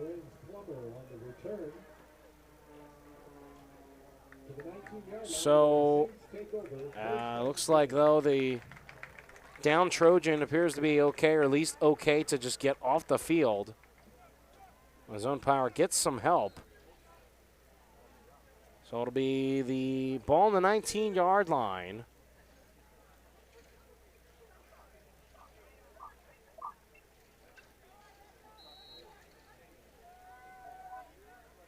It'll be 30-0 the score. 3 receivers to the right, 1 to the left. Here is Evitt. Back in the shotgun. He'll look to fire. Ball is tipped. And now down. The flag is on the play. It was Devontae Murphy getting a finger on it. But he was also looking around like, hey, that was, what did I do? Appears that the penalty might be on him. Defense number 93. It will be. 10-yard penalty, automatic first down. So the holding will give the Saints a couple of more yards, 10 to be exact, and it'll be a first down and 10 at the 29.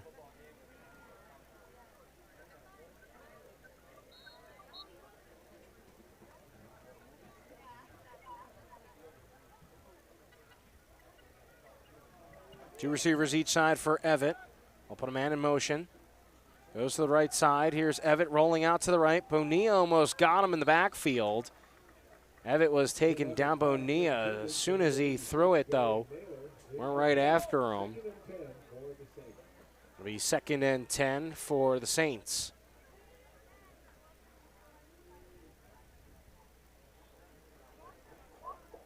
Presentation needs to string together a couple of plays here, maybe get a first down. But this Trojan defense is getting to each ball carrier, getting to the quarterback now. This is what you like to see. Your head coach, Josh Anderson, we'll be talking to him after the game. 3 receivers to the right, 1 to the left. They're going to swing it out wide to the near side of the field. It's Oko on the catch. That's 2nd and 10. But with a gain of about 4 on the play, it'll be 3rd and 6. Ball on the 33-yard line.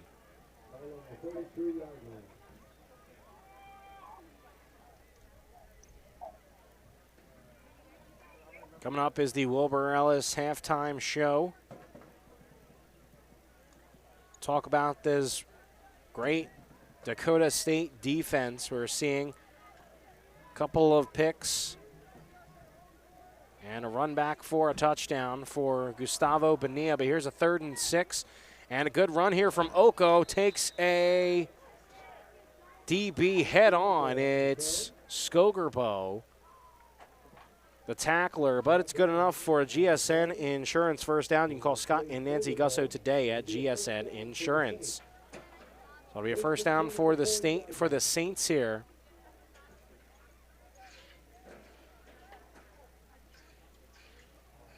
It'll be a 1st and 10 from the 40-yard line. Only have 1 more timeout left as we approach 2 minutes left to go. Saints might just want to take their time, but make sure you get points on the board. Presentation, here's Evett. He's going to go deep, and this one out of bounds. Duran with the coverage. The pass intended for Plummer. The senior tight end was looking for that one over the back shoulder, but Duran was there to cover it. But it didn't matter. The ball went out of bounds. So we 2nd and 10 at the 40. We're under 2 minutes now. 2 receivers each side for Evett. Oko in the backfield. No pass block. Catch is made, and that'll be good enough for a first down on the near side. Actually, it will be good enough for a first down. Caught by DeJuan McCullum on the near side, and good enough for a first down. Another GSN Insurance first down. Call Scott and Nancy Gusso today at GSN Insurance. 1.5 minutes left in the second quarter. First half winding down. Be 2 receivers to the left, 1 to the right. Put a man in motion. It's Chase.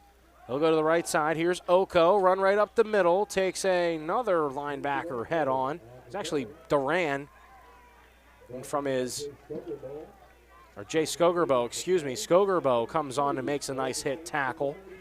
And now we're at 1 minute left for presentation, and a timeout is taken. Evett was the one that called it as he runs back to the sideline. Presentation, their 3rd and final timeout of the first half. So we'll come back in 1 minute with the rest of the second quarter. You're listening to Jammin' Country 103. We'll be back in 1 minute. Stay tuned. Today's housing market can move quickly, and that's why First Premier Bank has developed a streamlined mortgage process to move your financing through the system as efficiently as possible. From our convenient online application to the day you close, our mortgage bankers are committed to providing personal and responsive service. We want to make your home happen by making the mortgage process as easy as possible. Apply online at firstpremier.com/home. First Premier Bank, member FDIC, equal housing lender. Services. May I help you? Yes, I think it's time for me to ask for your help. Sir, you sound like you're vibrating. I think we have a bad connection. I'm still shaking from the electrical current still in my body. What? Over the weekend, I accidentally touched a live wire in our basement. I did make a light bulb turn on by touching it. That's great, sir. Just sit tight. We'll be there shortly. Bob's Electric. Time to call in the experts. Call Bob's Electric 256-6828. Bob's Electric. Reliable, experienced, reasonable. Call Bob's Electric 256-6828. And Evett completes one on the far side. Good enough for a GSN Insurance first down with 52 seconds left to go. So the timeout was worth it, but they don't have any more timeouts left. 52 seconds left. Need to go 29 yards for a score. We're winding down at the end of the second quarter.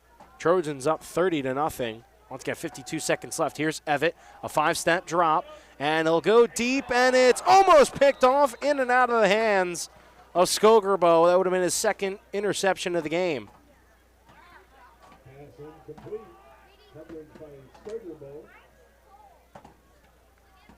That would have basically, more than likely, would have clinched a shutout for the first half for this defense of Dakota State.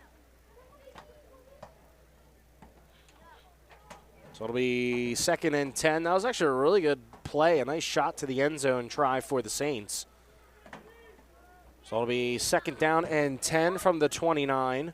3 receivers out left, 1 to the right. Here's Evitt. He'll look to the right side, and incomplete.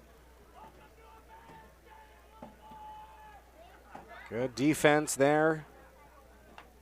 And coverage by 3rd down, pass incomplete. 3rd and 10. Dasla Goodyan. Or no, sorry, Max Sony. Intended for Kevin Wright. Linebacker on the coverage there. So it'll be 3rd and 10 from the 29. 40 seconds left in the second quarter.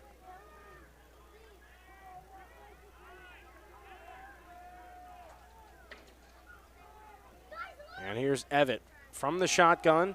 It's a run play inside, up the middle, and stopped about 4 or 5 yards to the line of scrimmage. It's bring up 4th down. Time is just ticking off the clock now. At 20 seconds, they're setting up for a field goal right at the 25-yard line. Be almost a little bit more than a 35-yarder here. Luis Pereira to attempt the field goal. Or say about 40-yarder, and here's the kick. It is up, and it is no good. No good. And once again, no points are put up by presentation, and that will do it for the first half. A shutout for DSU, and now they go into half up 30-0. A lot to like in that first half. 2 interceptions, 2 touchdowns on offense, 1 defensively or through the air, and then 1 on the ground. There's a whole lot to get into, but we'll be talking about that in just a few minutes. We'll go a 3-minute break, and we'll come back with more right here on the Wilbur Ellis Halftime Show, sponsored by Wilbur Ellis. You're listening to Jammin' Country 103. We'll be back in 3 minutes.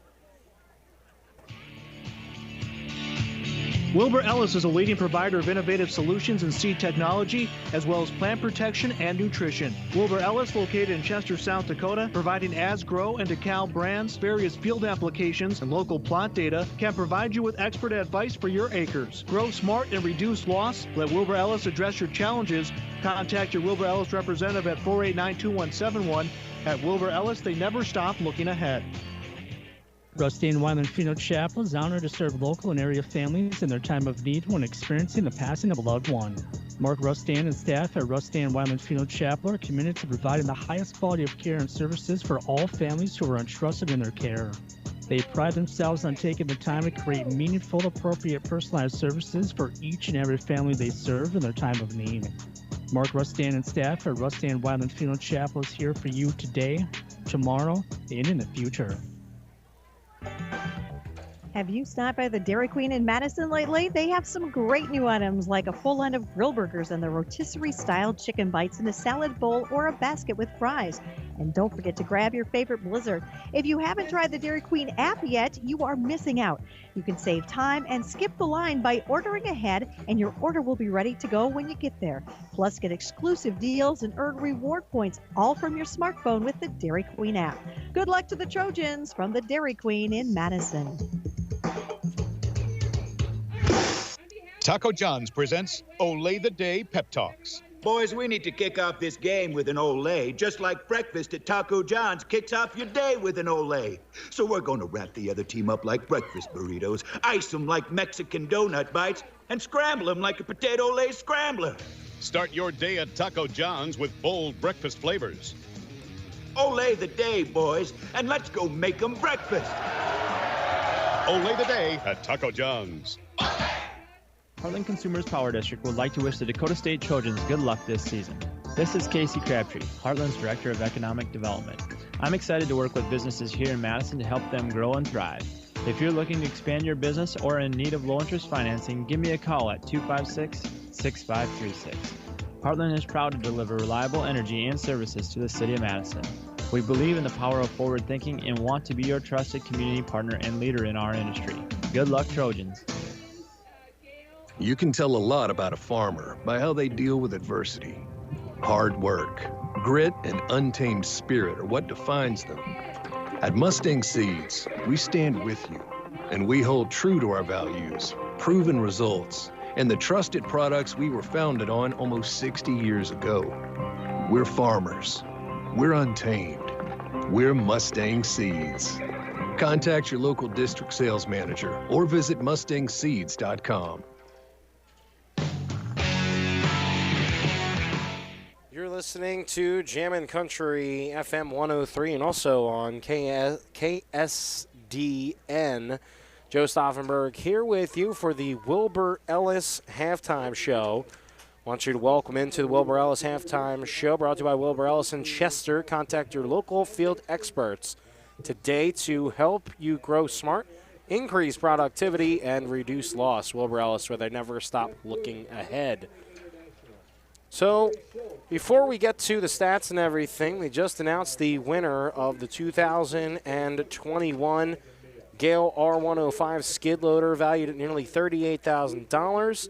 Jeff Nelson of Wentworth going away with the 2021 Gale R105 skid loader. If you're not familiar with what just went on or going on this halftime, Interlakes Area United Way, pleased to announce the winner of its annual Win Big raffle. One lucky individual who is the name once again. It's Jeff Nelson of Wentworth. And he's the winner of the 2021 Gale R105 skid loader, valued at nearly $38,000, donated by Lake County International of Madison.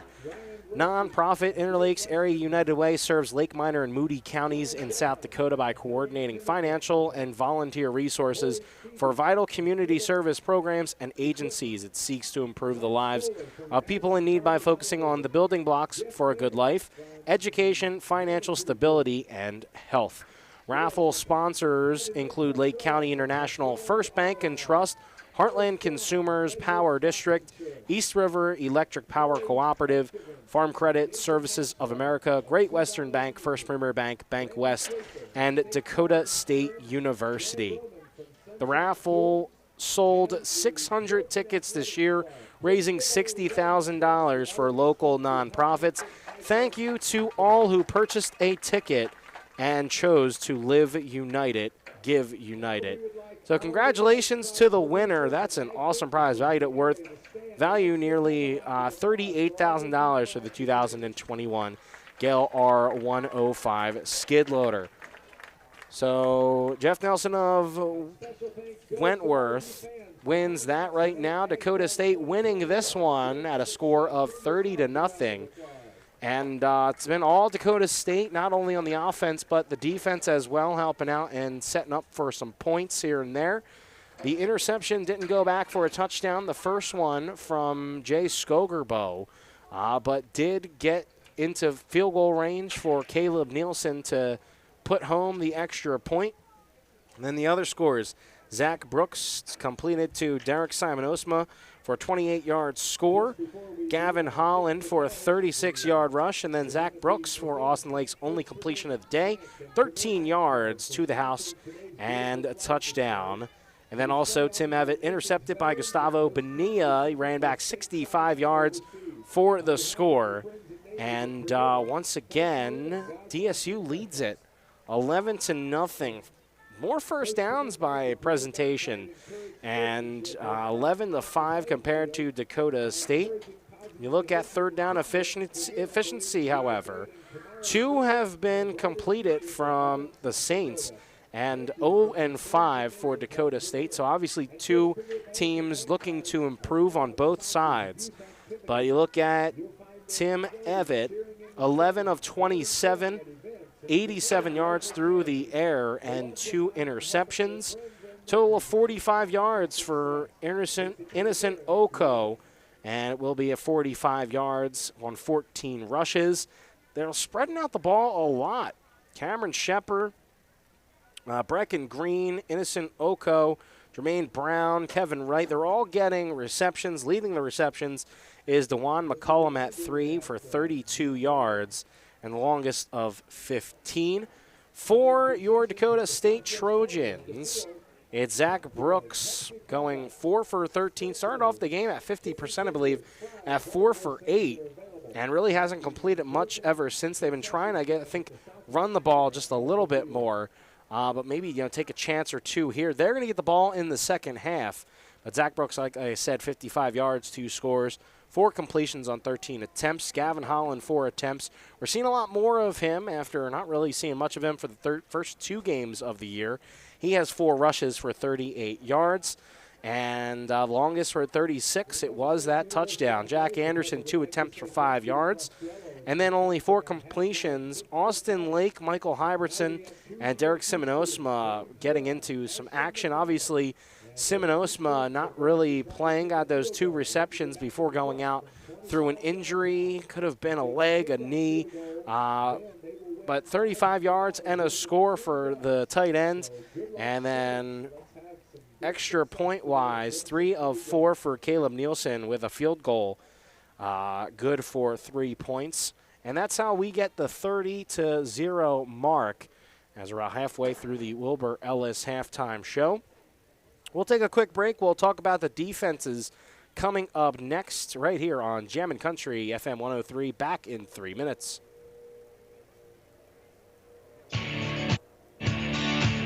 Wilbur Ellis is a leading provider of innovative solutions in seed technology, as well as plant protection and nutrition. Wilbur Ellis, located in Chester, South Dakota, providing As-Grow and DeKalb brands, various field applications, and local plot data, can provide you with expert advice for your acres. Grow smart and reduce loss. Let Wilbur Ellis address your challenges. Contact your Wilbur Ellis representative at 489-2171. At Wilbur Ellis, they never stop looking ahead. Miss Shingard. Remembering whether it's a home or away game, getting the right kid to the right playing field on the right day. Why are simple things sometimes so complicated?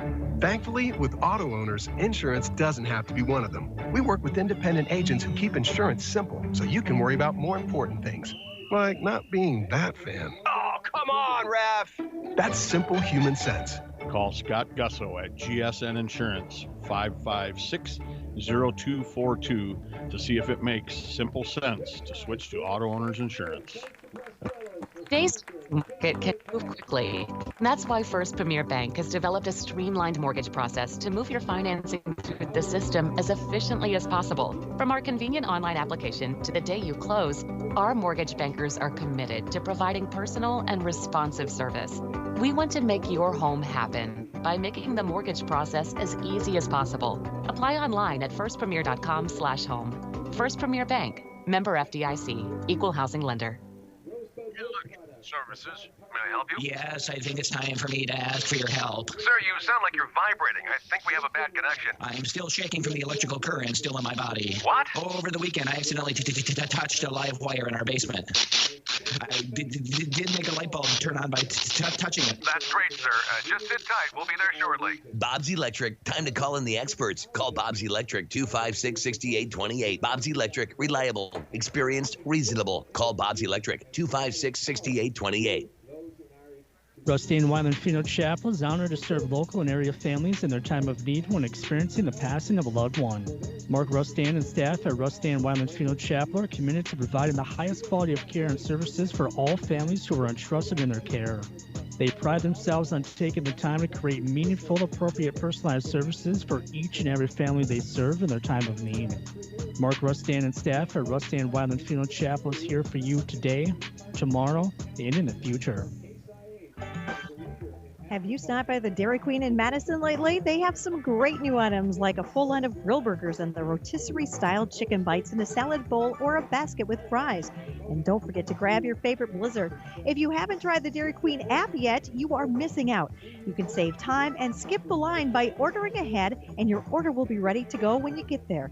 Plus, get exclusive deals and earn reward points, all from your smartphone with the Dairy Queen app. Good luck to the Trojans from the Dairy Queen in Madison.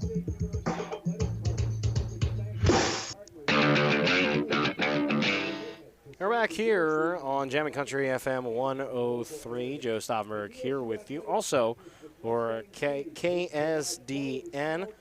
And here in the Madison Discount Liquor broadcast booth, where the Trojans are currently up 30-0 on the Presentation College Saints. Let's take a look at the defense. Couple of tackles for Jason Sakamoto. 8 are made from Gustavo Bonilla. He leads for Dakota State in total number of tackles. And right behind him, Connor Tortson. But the one interception puts basically Bonilla right over top of the play for Tortson. One interception, good for 65 yards, brought it back to the house for a touchdown. And they haven't really been getting to the quarterback yet to sack him. So Evans still behind that great offensive line. They've been pressuring him a lot, but has not yet gone down for a sack. 2 interceptions in the game. One for Jay Skogerbo and the other for Gustavo Bonilla. It is a 30-0 lead. We get to Yuri Bradley, who had a pass break up for Presentation. Total tackles led by defensive back for the Saints, Traden Davis Reed, linebacker, a freshman linebacker from Spokane, Washington. And he's really pretty much leading that team with 3 tackles. And that's really been it for the defense. Unfortunately, Presentation just unable to withstand the offensive firepower from the Trojans. I feel like the Trojans have been getting in a lot of great positions with not even having to do much, too. You look at a couple of interceptions being put in for great positions. Punts not going the way. A bobbled snap put them right outside the end zone early in the game.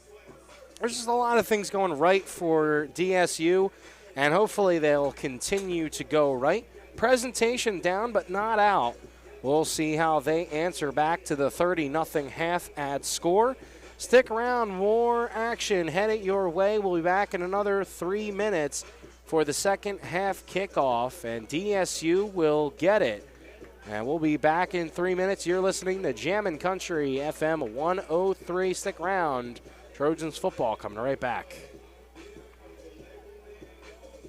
Taco John's presents Olay the Day Pep Talks. Boys, we need to kick off this game with an Olay, just like breakfast at Taco John's kicks off your day with an Olay. So we're going to wrap the other team up like breakfast burritos, ice them like Mexican donut bites, and scramble them like a potato Lay scrambler. Start your day at Taco John's with bold breakfast flavors. Olay the day, boys, and let's go make them breakfast. Olay the day at Taco John's. Heartland Consumers Power District would like to wish the Dakota State Trojans good luck this season. This is Casey Crabtree, Heartland's Director of Economic Development. I'm excited to work with businesses here in Madison to help them grow and thrive. If you're looking to expand your business or in need of low-interest financing, give me a call at 256-6536. Heartland is proud to deliver reliable energy and services to the city of Madison. We believe in the power of forward thinking and want to be your trusted community partner and leader in our industry. Good luck, Trojans. You can tell a lot about a farmer by how they deal with adversity. Hard work, Grit and untamed spirit are what defines them. At Mustang Seeds, we stand with you, and we hold true to our values, proven results, and the trusted products we were founded on almost 60 years ago. We're farmers. We're untamed. We're Mustang Seeds. Contact your local district sales manager or visit mustangseeds.com. Finding that missing shin guard. Remembering whether it's a home or away game. Getting the right kid to the right playing field on the right day. Why are simple things sometimes so complicated? Thankfully, with auto owners, insurance doesn't have to be one of them. We work with independent agents who keep insurance simple so you can worry about more important things, like not being that fan. Oh, come on, ref. That's simple human sense.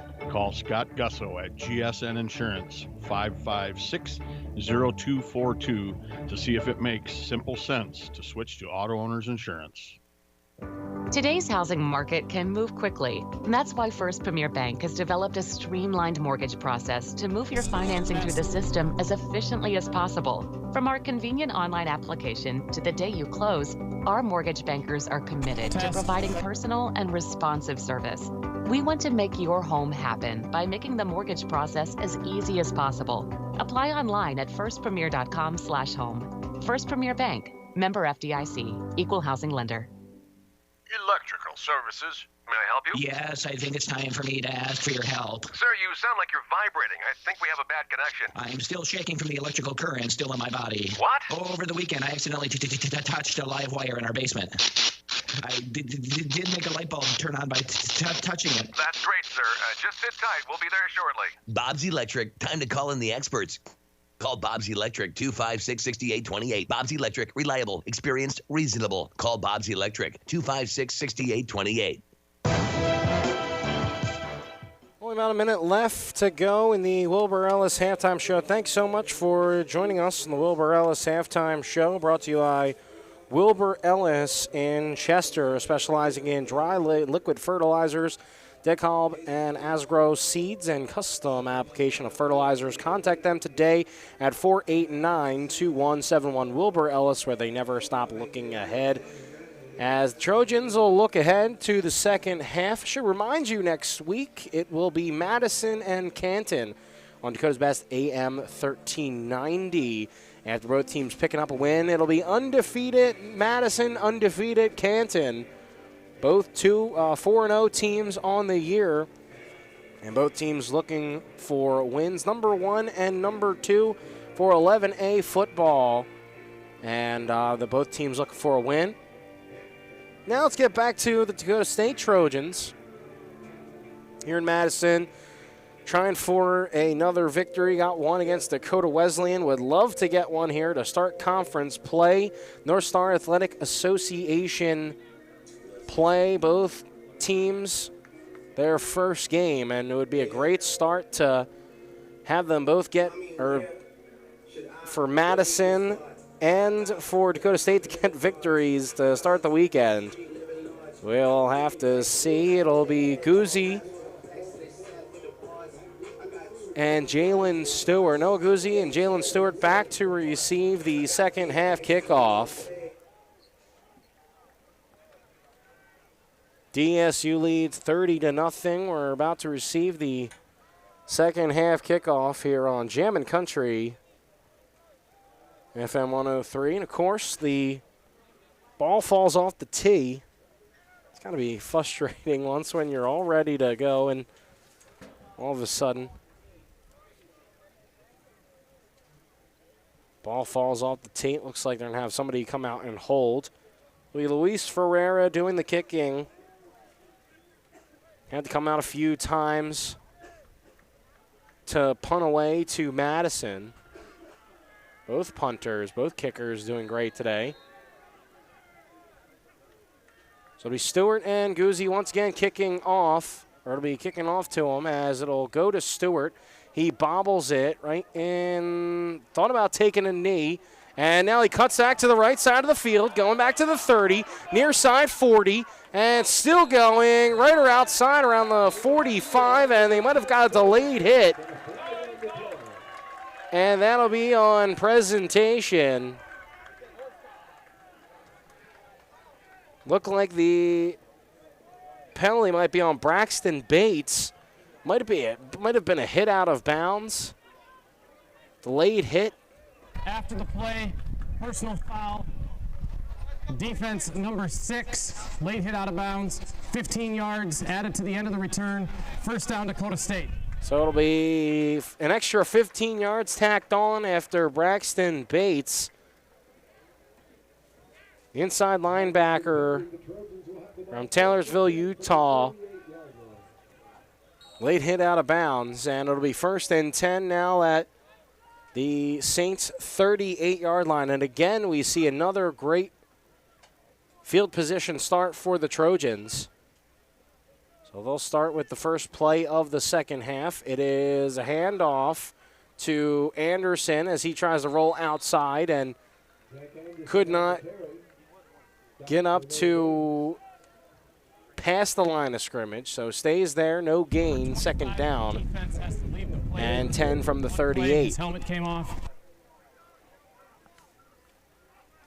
That first half, Anderson only 5 yards on 2 carries, so make it 3 carries and only 5 yards. After a great game against Dakota Wesleyan to start the season, Anderson has been in check the last 2, including this one. So here's Brooks after fake the pass. Now he'll take it himself, and he'll get up about 2 yards. A quarterback keeper up to around the 36-yard line. 3rd and 8 on the 36. So after some good field position, you don't want to waste it. Let's see if they can get 8 yards here. Still 20 on the play clock. Still got some time. Might be seeing a blitz here from presentation. They tried to go hurry up. But they're still going to waste the time now. 4 on the play clock. Cole Ciliuson put in motion to the right side. Here's Brooks rolling out right. He'll toss it, tried to get it to his receiver. It was the incomplete, and McDermott, they tried to get to him there. And it looks like too far for a field goal, too short for a punt. Offense staying on the field, going for this one. So 4th and 8, ball at the 36. First play of first drive of the second half. Dakota State staying on the field. Keeps their offense out there. 2 receivers to the left, 2 to the right. Brooks in the backfield with Anderson. 4th down play here. It's a pass. He'll fire middle of the field and incomplete. A little low for his intended receiver. Siegfried on the intended receiver, and a turnover on downs will give the ball to a Presentation College Saints. Siegfried, an 83-yard touchdown last game. Not the starter, Travis Rebstock, the starter. 3rd game started without a catch for him. Without a catch last game. Seen a lot in blocking sets. Here's a 1st and 10. It's a run for Oko. He'll get up to right around the 40. And it'll be a gain of 4.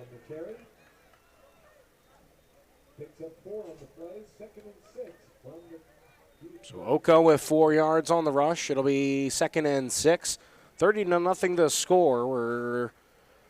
It's about 2:15 into this first, or the first drive for Presentation here in the second half. Here's Evett. He'll drop back the pass. Now he'll roll out right. He'll fire one a little bit past the line of scrimmage, and the pass is incomplete.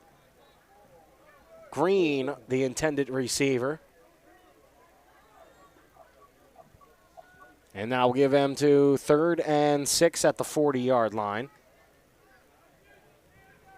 Luis Ferreira has been seeing a lot of the field, taking care of the punting duties.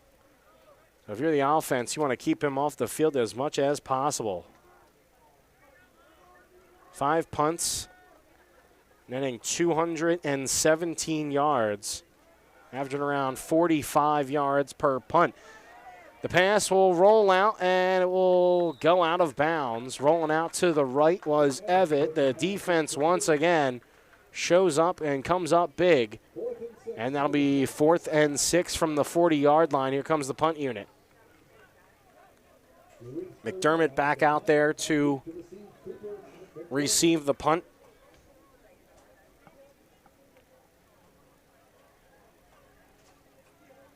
Ferrera out there to punt it away. A little bit of a low snap. They're going to try to punt it to the right. Good one, high one. And it is caught right near the 30-yard line. McDermott fair caught. And here come the Trojans offense once again. 3 and out for the Saints.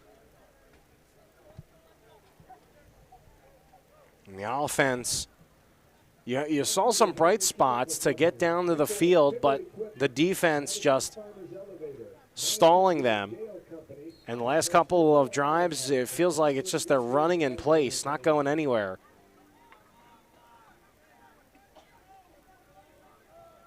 Some good plays here and there, but the Trojans take over. It will be Zach Brooks under center. I believe this might be the first time we're seeing him under center. It's a handoff right side and a carry from Holland. As Holland is now on his knees, and he appears to be injured. Timeout. You see Derek Simonosa head off the field, and he was done for the day with apparent leg or knee injury. Now you have the backup running back, Gavin Holland, out with an injury. Not necessarily out, but he's just down and appears to be in a lot of pain. The running back, a couple of rushes today, around 30 yards, more than 30 yards, and a touchdown. He's getting some help from the training staff, not putting any pressure on his, appears to be left leg.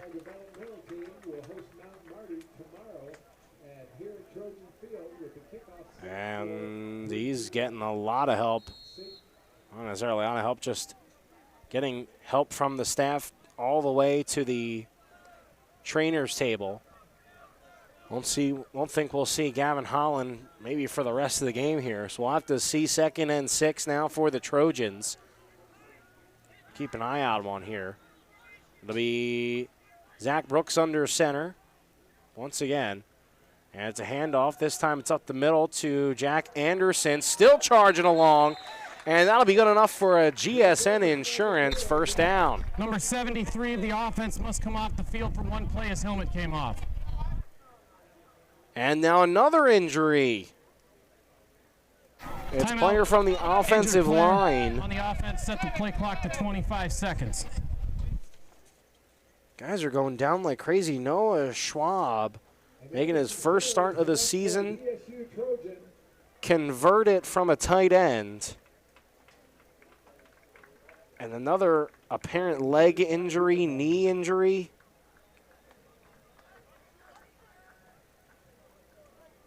Putting a little pressure on it. First Simonosa, then Holland, then Schwab.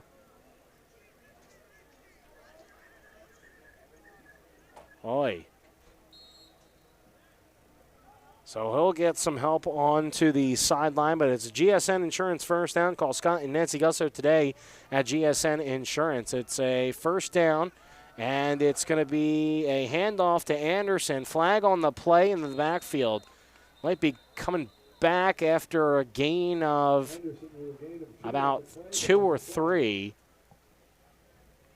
But he'll be flagged, or someone probably from that offensive line will be flagged for holding, you would assume. Illegal formation. Offense, 5 men in the backfield. 5-yard penalty, replay first down. So it'll be an illegal formation, actually. Still, it will push back the start of that drive. So it'll be 1st and 15 to the 25-yard line of Dakota State. Scratch that, make the 30-yard line. So 1st and 15. Need to get to the 45. Got 3 plays to do it. Or 4 if you count 4th down, with 2 receivers to the left, 1 to the right. Brooks from the shotgun. It's a handoff to Anderson.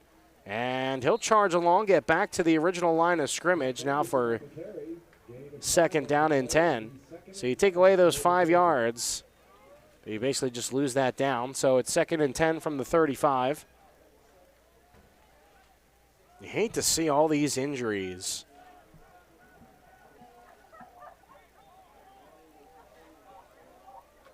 Especially to some key players, too. Your backup running back, one of your tight ends you've been looking at through the air, and an offensive lineman originally was from the tight end's position. Pass looked at from the right side. It's Cole Siliuson. Looked up and a little bit too high and away from the receiver. He was going towards the field. The ball went outside, so maybe a miscommunication with the route there. So Siliuson will stay out there, and he'll be the top receiver on the far side of the field. Part of a 3-receiver set on the left side, 1 to the right. The back is Anderson with Brooks. He'll look to the sideline. Presentation lining up for a blitz here. Might see some pressure here on 3rd and 10. And here they come.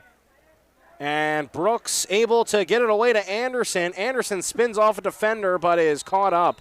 And about a loss of a yard. It was a good way to get out of trouble for Brooks, but they had to have thrown 8 guys at him, 7 guys at him. Definitely fooled the offensive line, didn't have enough help back there. And it's 4th down. They say Anderson got back to the line of scrimmage. Actually didn't get back to the line of scrimmage. Lost 5 on the play. 4th and 15. Here is Nielsen. This is another good punt. From the 30, the ball's going to bounce, and it's going to be picked up. Now going to the far side and out of bounds, pushed out around the 20-yard line. The way it was rolling, too, it could have been going backward and probably would have placed at the 2 or 3. So I'll get out at the 15. You don't want to take that risk, though, with the way that the ball has been traveling for Caleb Nielsen. So another long punt for the Trojans. And it'll be 1st and 10 from the 15-yard line. The Saints' own 15. First play of the drive, it's a carry from Oko. And a player is down for presentation.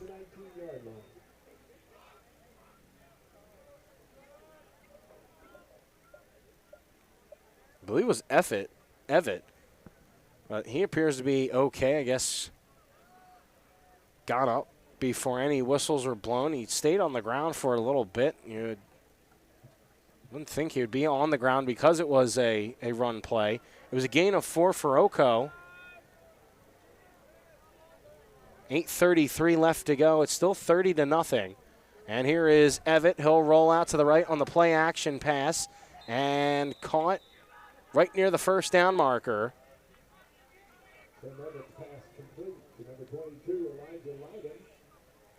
And the pass was complete.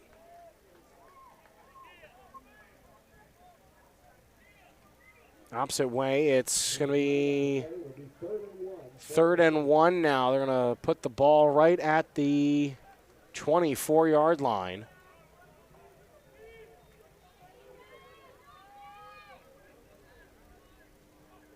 And in motion.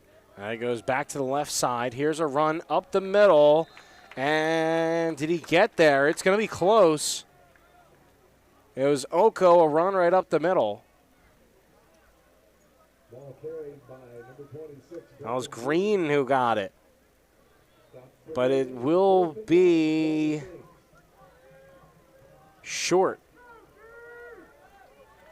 4th and very short for the Saints, and it looks like they're going to...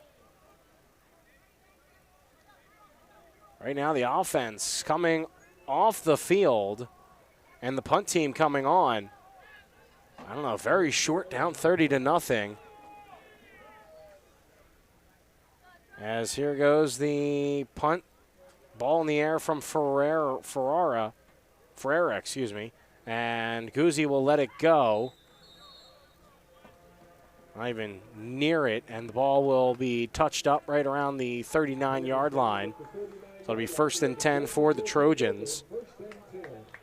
Under 7 minutes left to go in the third quarter. Still no scoring in this third quarter, but the score is still 30-0 from the Trojans.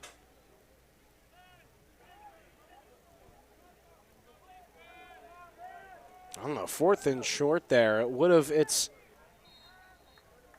if you get it, it looks really good on the decision to go for it. If you don't, you put the Trojans in a very good spot. I don't know, I'm thinking about it. It's probably the right decision. If you don't get it, no matter what, you're putting the Trojans in a bad spot. They're going to have to go from one side of the field to the other. So it's a 1st down and 10. Couple of rushing yards there. And a quarterback change. It is Cameron McKeon, Cameron McKeon, the quarterback. As he'll get a 1st down and a lot more on the far side of the field, and flags come out, I believe, again. We're going to see a personal foul and hit out of bounds, or a late hit of some sort. Hybertson is the one who caught it on the far side. And already the Saints are just moving backward. Personal foul, late hit, defense number 23, 15-yard penalty from the dead ball spot, automatic. It's a late hit. And a 1st down. I believe it was Sean Moore on the late hit. So it'll be 1st and 10.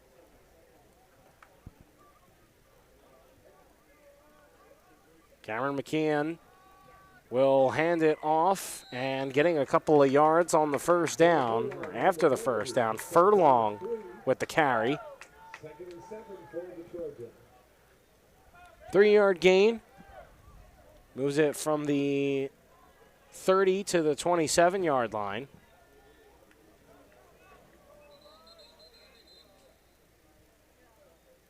And whistle blows. Before the start, McKeon looking on.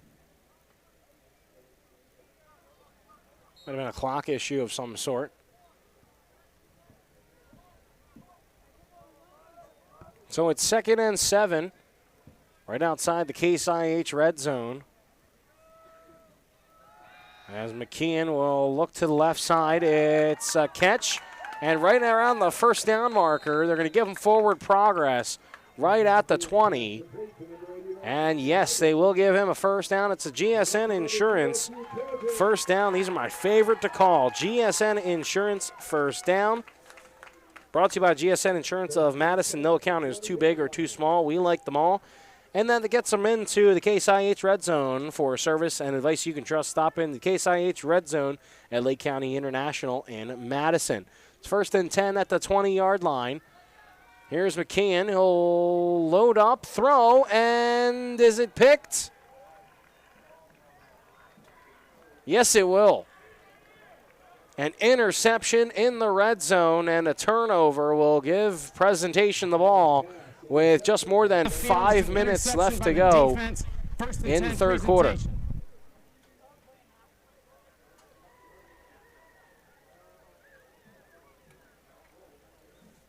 Presentation 1st and 10 from their half-yard line. So it's right before they got into the end zone for a touchback, so it'll be on the 1 yard line, actually the half-yard line.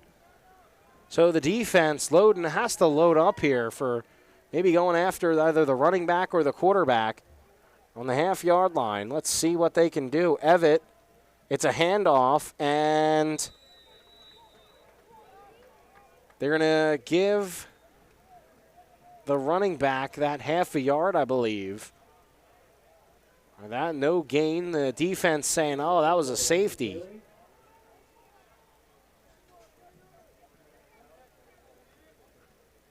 Oko on the carry. So still it's 2nd and 10.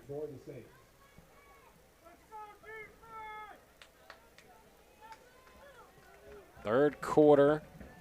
4.5 minutes left to go here. DSU, a big defensive stance here. They have him on the 1 yard line. Here's Evitt for presentation. He's going to lift it to the right side. Wasn't deep, but incomplete to the right side.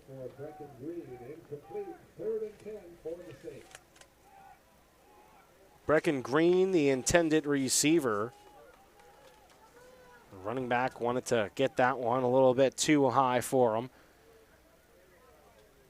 This has got to be something good for the Saints because more than likely you're going to bring your punter out. You don't want to have the ball snapped from the 1.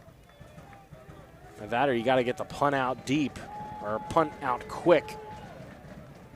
So here's a 3rd and 10 from their own 1. Presentation, it's Evitt. Rolling back, it's a quick running back screen and tackled right around the 4 yard line. That's going to bring up 4th down.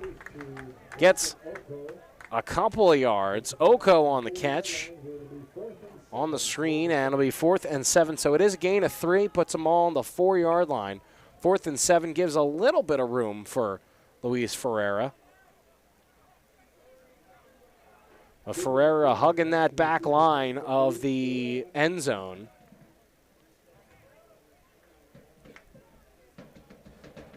And here's Ferreira. He'll go to the right side. Defense almost got there. Here's McDermott. He calls for a fair catch right around the 43-yard line of presentation. So the Saints defense will once again come back onto the field after McKeon's first drive on the field ended with an interception at the half-yard line.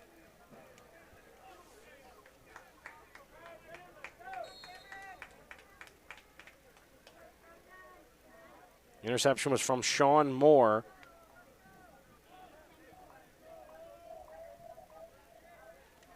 So it's 1st and 10 from the 42-yard line of presentation. Cameron McKeon, 2 for 3 for 20 yards and an interception. He's still on the field. It's a handoff. Goes up the middle. Charging along is Anderson. Gets a good gain there.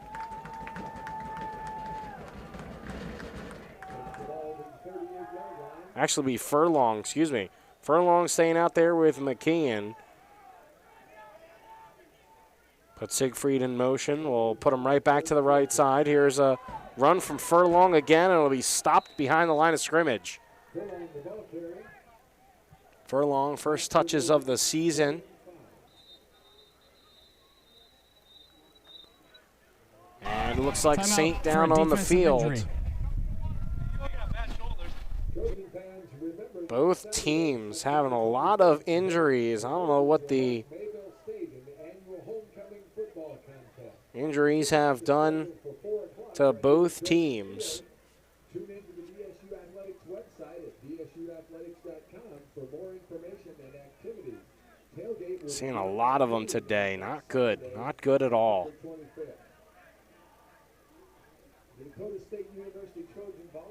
Looks like he's getting the right foot or ankle worked on. It could be a leg. You have to see who is there on the field. So right now we're going to take, we're not going to take a break. Saint is up and walking to the sideline, getting a little bit of help. It is Brian Taylor, the outside linebacker. So he gets some help to walk off the field. It's got to be about 4 or 5 different players leaving today's game with injury.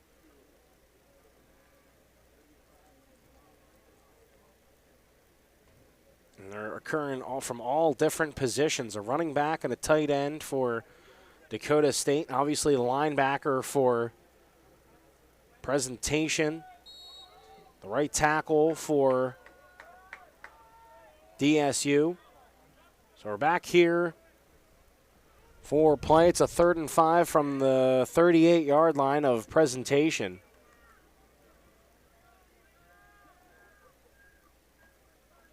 So here's McCohen. And he'll roll out to the left. He'll fire it out of bounds, incomplete. So McKeon now with a 4th and 5. Let's see if the offense will stay out there. Haven't seen any movement to the sideline. Right now it's just an opportunity for the team to work on a 4th and 5 situation here.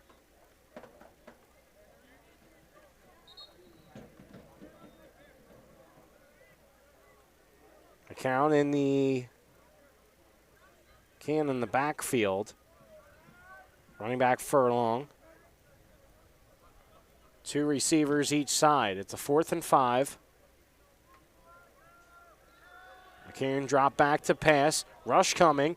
And it is Keel, the intended receiver, bobbled around, almost went into the arms of a couple of defensive backs, a couple of bobbles, but that'll be another turnover on downs. That'll be a 1st and 10 for Presentation.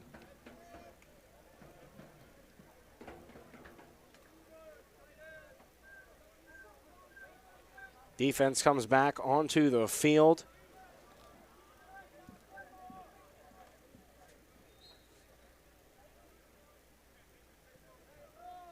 Third down efficiency for Dakota State, 0 for 8.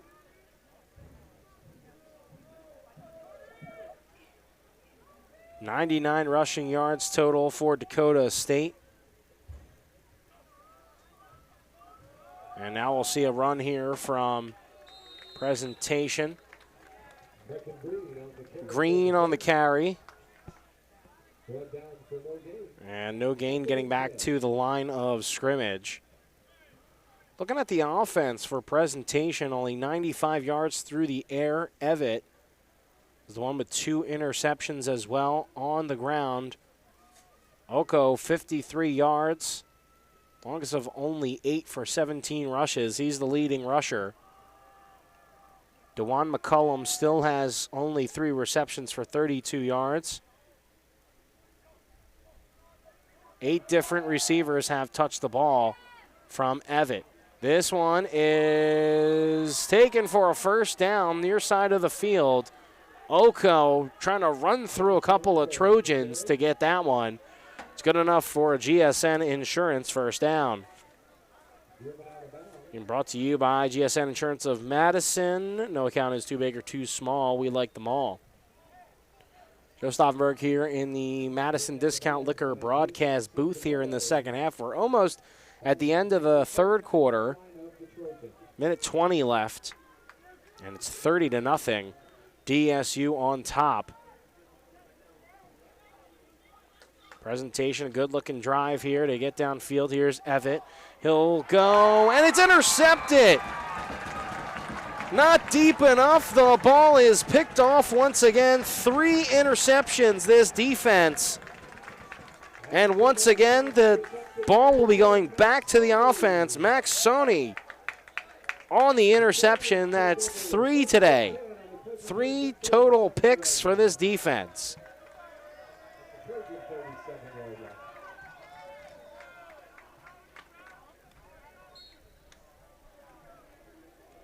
Now the momentum going right back with the Trojans. Gotta love that. Everybody was so excited for him to get off the field. They were begging him to get back to the sideline so they can give him a high five or something. Get him ready. So it's back to the offense. Goes back to work. They're going to try a shot downfield. Here's McCowan, and it's complete. McKeon with the throw and the catch made. Good enough for a first down from Michael Hybertston. 50 seconds left, and after that interception, what do you try? You try to go deep. Let's see if they'll try to do it here again. It will be a run instead, and a good gain for a couple of yards on first down. The GSN Insurance first down on the previous play. Call Scott and Nancy Gusso today at GSN Insurance.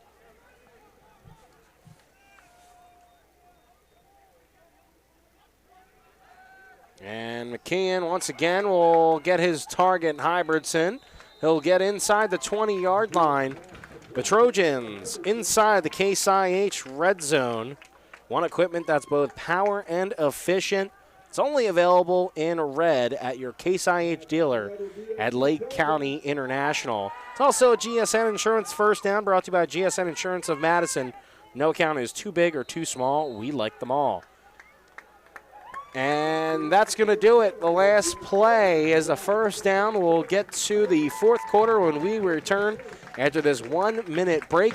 Stick around here on Jammin' Country FM 103. Rusty and Wyman Chapel is honored to serve local and area families in their time of need when experiencing the passing of a loved one. Mark Rustan and staff at Rustan Wyman Funeral Chapel are committed to providing the highest quality of care and services for all families who are entrusted in their care. They pride themselves on taking the time to create meaningful, appropriate, personalized services for each and every family they serve in their time of need. Mark Rustan and staff at Rustan Wyman Funeral Chapel is here for you today, tomorrow, and in the future. Have you stopped by the Dairy Queen in Madison lately? They have some great new items like a full line of grill burgers and the rotisserie-style chicken bites in a salad bowl or a basket with fries. And don't forget to grab your favorite Blizzard. If you haven't tried the Dairy Queen app yet, you are missing out. You can save time and skip the line by ordering ahead, and your order will be ready to go when you get there. Plus, get exclusive deals and earn reward points, all from your smartphone with the Dairy Queen app. Good luck to the Trojans from the Dairy Queen in Madison.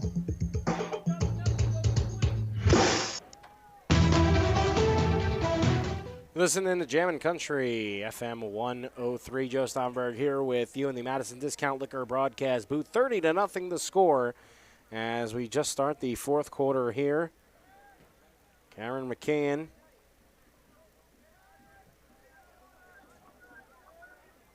leading the team now at quarterback after replacing Zach Brooks. He'll roll right, then go left, and being taken down in the backfield. Could not get rid of the ball, and that'll be a big loss on first down. Sacked by number 8, George Jones. George Jones with the sack. It'll be a second down play coming up. Trying to figure out the yardage here as McKeon ready for the next play. Taken down, it'll be a screen pass. Now goes to the left side, cutting through a couple of tacklers. Still moving along and out of bounds. Round back to the original line of scrimmage. It was a 2nd and 20, loss of 10. You get back to the line of scrimmage, it was a screen pass to Dylan Johnson. Tight end, but they have him in the backfield. So we have 3rd down and 11 play here from the 17. McKeon with 10 on the play clock. Looks like he'll go under center. No, he'll go back in the shotgun. 2 receivers to each side. And here's McKeon. Snap low, but it doesn't matter. It's going to be delay of game. Delay of game. Offense number 3, 5-yard penalty. Remains third down. And it'll be a delay of game, 5 yards. Timeout, Dakota State. And Their timeout first was charge taken timeout, by Dakota State. second We'll half. take a 30-second timeout as well. Stick around here on Jammin' Country FM 103 and also on KSDN. First Premier Bank and Premier Bank Card. Taco John presents Olay the Day Pep Talks. Boys, we need to kick off this game with an Olay, just like breakfast at Taco John's kicks off your day with an Olay. So we're going to wrap the other team up like breakfast burritos, ice them like Mexican donut bites, and scramble them like a potato Lay scrambler. Start your day at Taco John's with bold breakfast flavors. Olay the day, boys, and let's go make them Please set the breakfast. game clock to 13 minutes Olay and the day 37 at Taco seconds. John's. So back here at Trojan Field, 30-0. A shutout for DSU as they're winning 30, or by 30. 37 seconds. Joe Stockberg 13 here minutes, in 37 the seconds. Madison Discount Liquor broadcast booth. Trying to get the times reset on the clock after a delay of game. It would have been 3rd and 11. Now it's 3rd and 16. Ball at the 22. Cameron McKeon will put McDermott out to the right side now. He'll slide him over, put him in motion. He'll go deep into the end zone, and it is incomplete. Intended for McDermott. Eventually got broken up, and here comes the kick team. Caleb Nielsen, who's been a very busy man basically to start the year, had those 6 points, a couple of extra points against Wisconsin lacrosse, and now out here for a second field goal for today.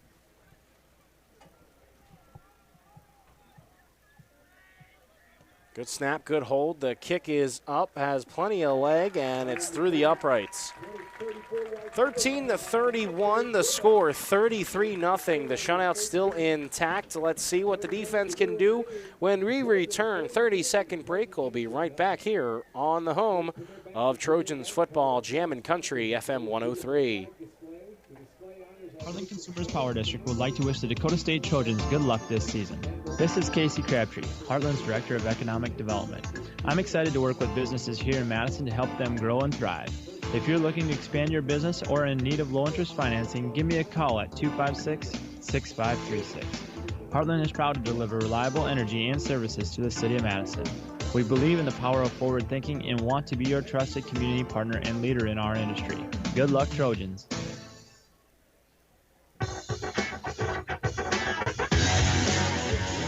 So after Caleb Nielsen's field goal was good, it is a 34-yard field goal, good enough for 3 points, 33-0. So Nielsen will be kicking this one off, and once again we will see that stout Trojans defense that has not given up a point here to the Saints.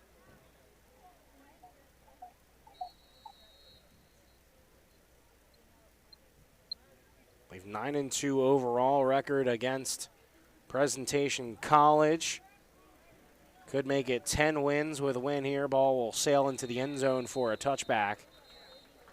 6 straight wins could make it 7. Just need to hang on for another 13 minutes and 31 seconds.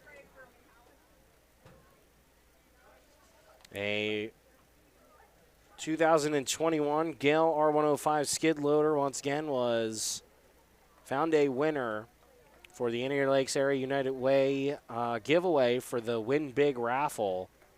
And definitely winner coming away big. Once again, 2021 Gale R105 skid loader. It's valued at nearly $38,000, donated by Lake County International of Madison.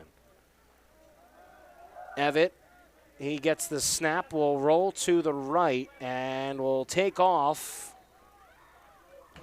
And will actually be a new quarterback into the ball game. Hunter Giffro, on the quarterback keeper, gets a few yards, 2 to be exact. 2nd and 8 now, ball at the 27-yard line.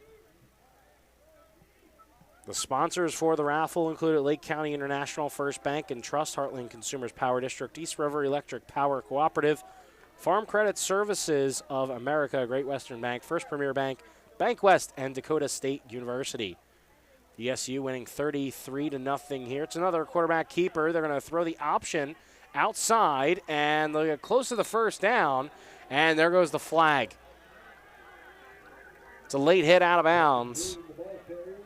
And you saw that whistle blew, and I don't know necessarily. I believe that was on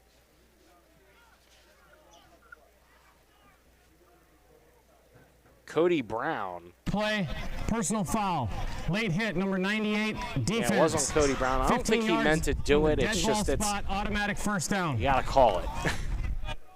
Brown, I think, was just trying to stop himself, and just so happened that he knocked into him. And obviously, Cody Brown's not the smallest man in the world. Obviously, on the defensive line, a big guy.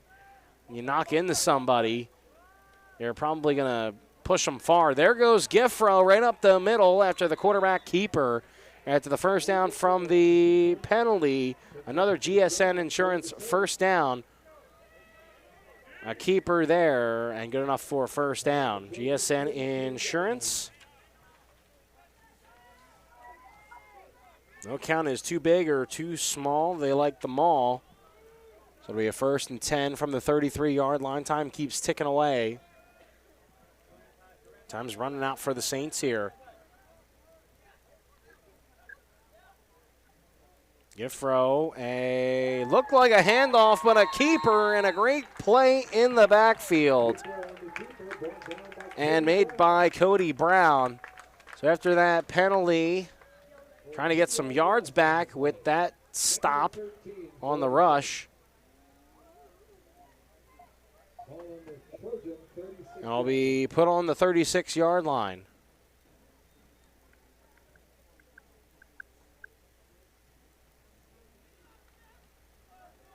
Giffro is coming in for Evitt. And Evitt replaced a quarterback last game. So he is now replaced here. Low snap and kept. No, it won't be. To the opposite side of the field had me fooled. And Oko able to get a first down and a lot more, getting closer to the touchdown. Ball's on the 20-yard line now, just outside the red zone.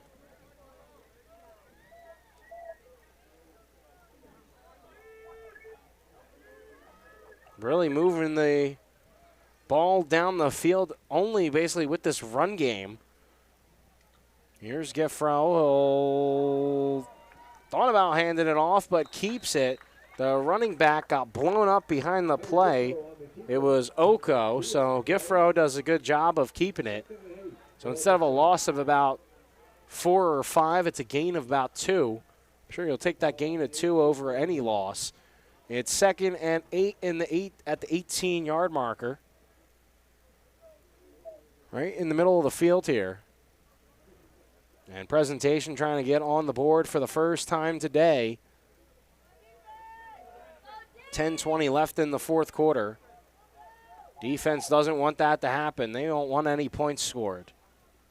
Here is Giffro, and it will be maybe about a gain of 1 yard. We'll put a gain of 2 and a gain of 6. Or a gain of 2, and we'll put them on the 16. It'll be a 3rd and 6.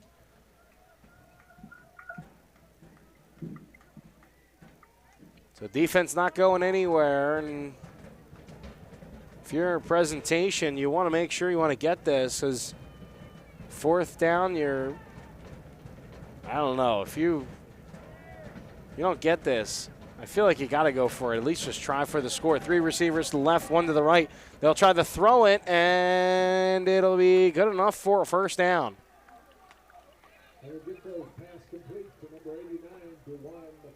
So it'll put them inside the 10. McCollum, another throw, or I should say another catch. That'll be good enough for GSN Insurance first down. So 1st and goal from the 8-yard line. We're approaching 9 minutes left to go here in the fourth quarter.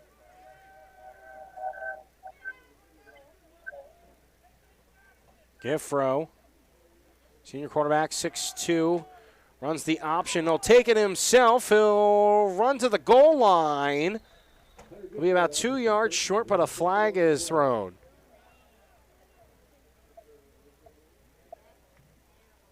$8:51 left to go. Some laundry's on the field.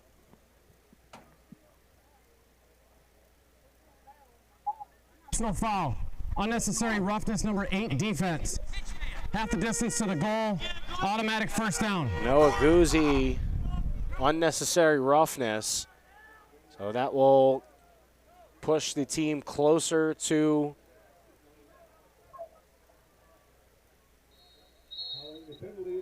and it'll be first and goal. So reset of the downs.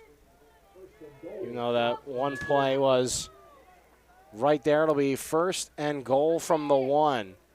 Here's Giffro. And he'll give inside. And Oko gets in for the score. Innocent Oko for the first score. Points are put up on the board for presentation. And the Saints get on the board with 6. A 1-yard rushing touchdown from Innocent Oko. 8:37 left to go in the fourth quarter. So the defense finally breaks. And here's Ferreira with an extra point.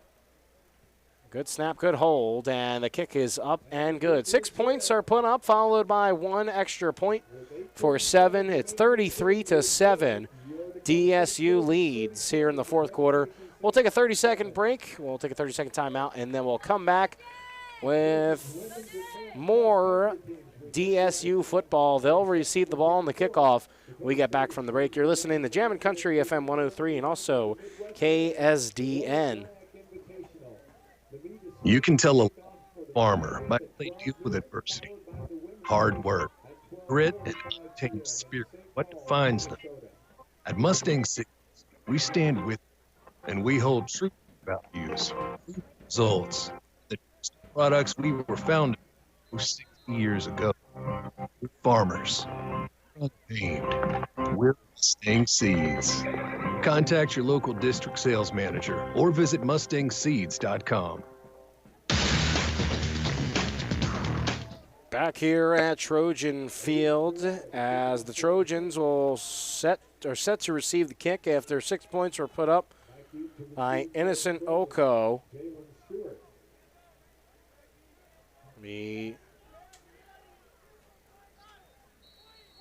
Jalen Stewart back to receive the kick. That's alongside Xavier Mathis. And taken, dropped right around the 25-yard line. And so here comes the Dakota State offense yet again. A good game from Zach Brooks. We'll be talking about him this week next week rather, on the K-Jam Coaches Show. 50 yards, did a lot of things that weren't really necessary in the box score, like a couple of blocks, but it's been a lot of what the defense has done to put them into great positions, especially Gavin Holland with 42 yards on the ground, a touchdown. So here is McKeon, and he'll set up for a pass a little high and a little bit behind Stewart, the intended receiver in the middle of the field. It is second down and 10. 8 minutes, 26 seconds left. If I were the Trojans, I'd think you just keep trying to run the ball, trying to get this clock out. But you want to get your quarterback, I guess, some work, and this probably will be the perfect time to do so. Trying to figure out that depth here. McCohen, he'll throw over, and flag on the play. Pass was complete near side, runs to the middle of the field. Pass was caught by Austin Lake, his second reception, but the flag on the play might be bringing it back. Offense number Yes. 89. 10-yard penalty from the spot of the foul. Replay, second down. It'll be brought back. The reception negated now by a holding penalty, and it will bring them back for the second down. So we'll redo it, the 2nd and 20 from their own 12. 8:15 left to go in the fourth quarter. 33-0 to score still.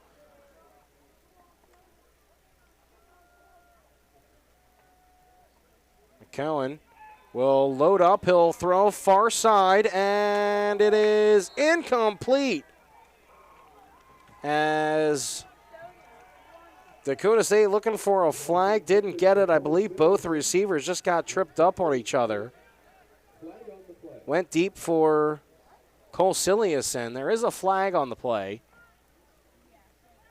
I don't think it was anywhere near where the ball was thrown. So you know it won't be pass interference.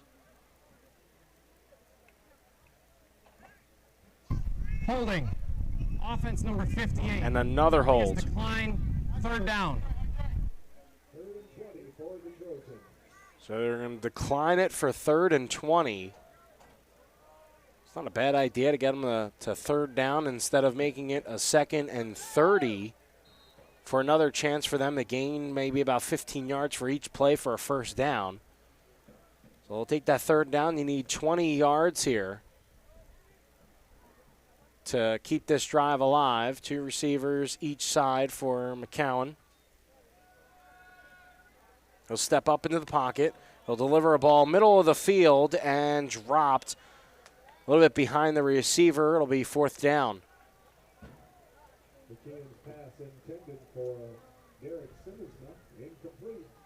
And it looks like Simmonsma back on the field. Now they're going to say it's Siegfried. 4th and 20.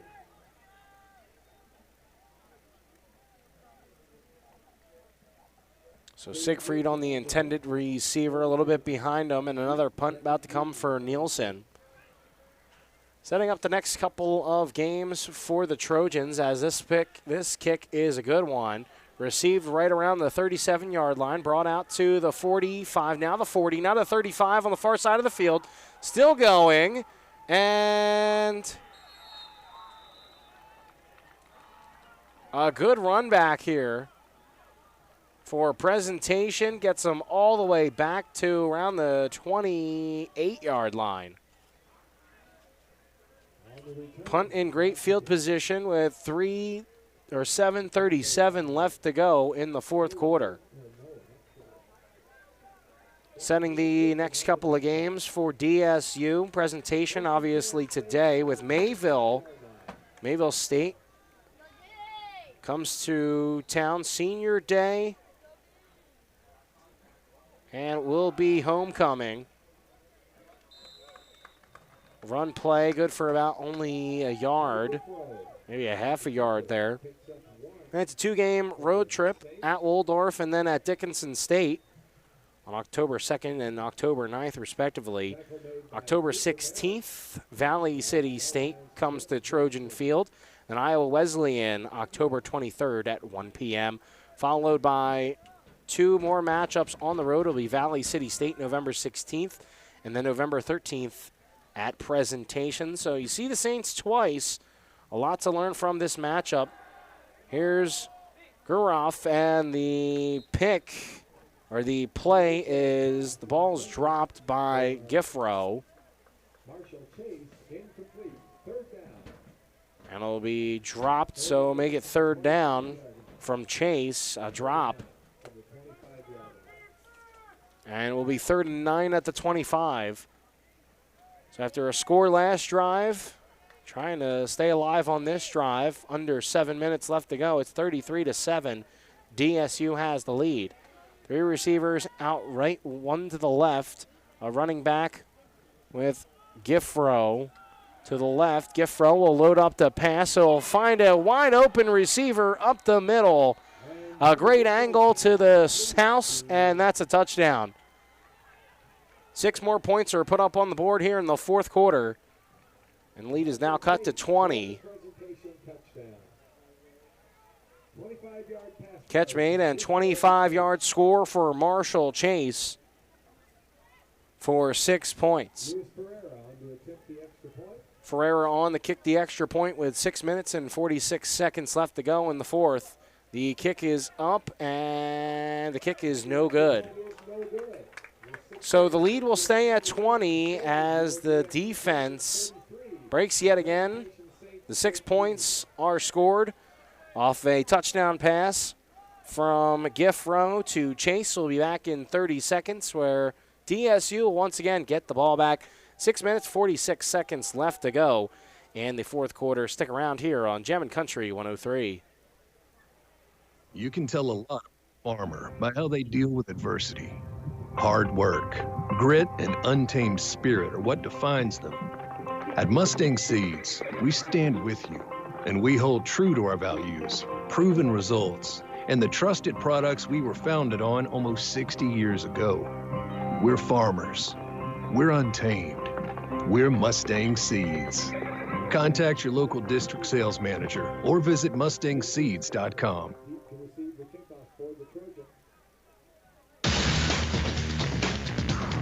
Jack Anderson and Xavier Mathis back to receive the kick.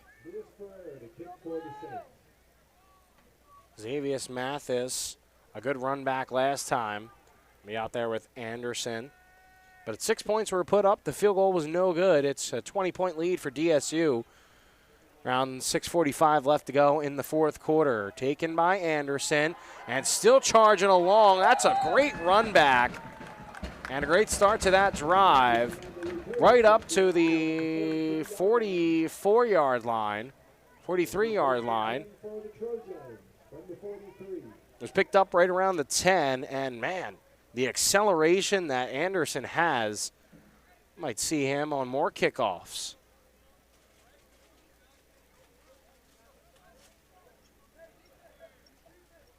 So it'll be a first down and 10 from the 42-yard line.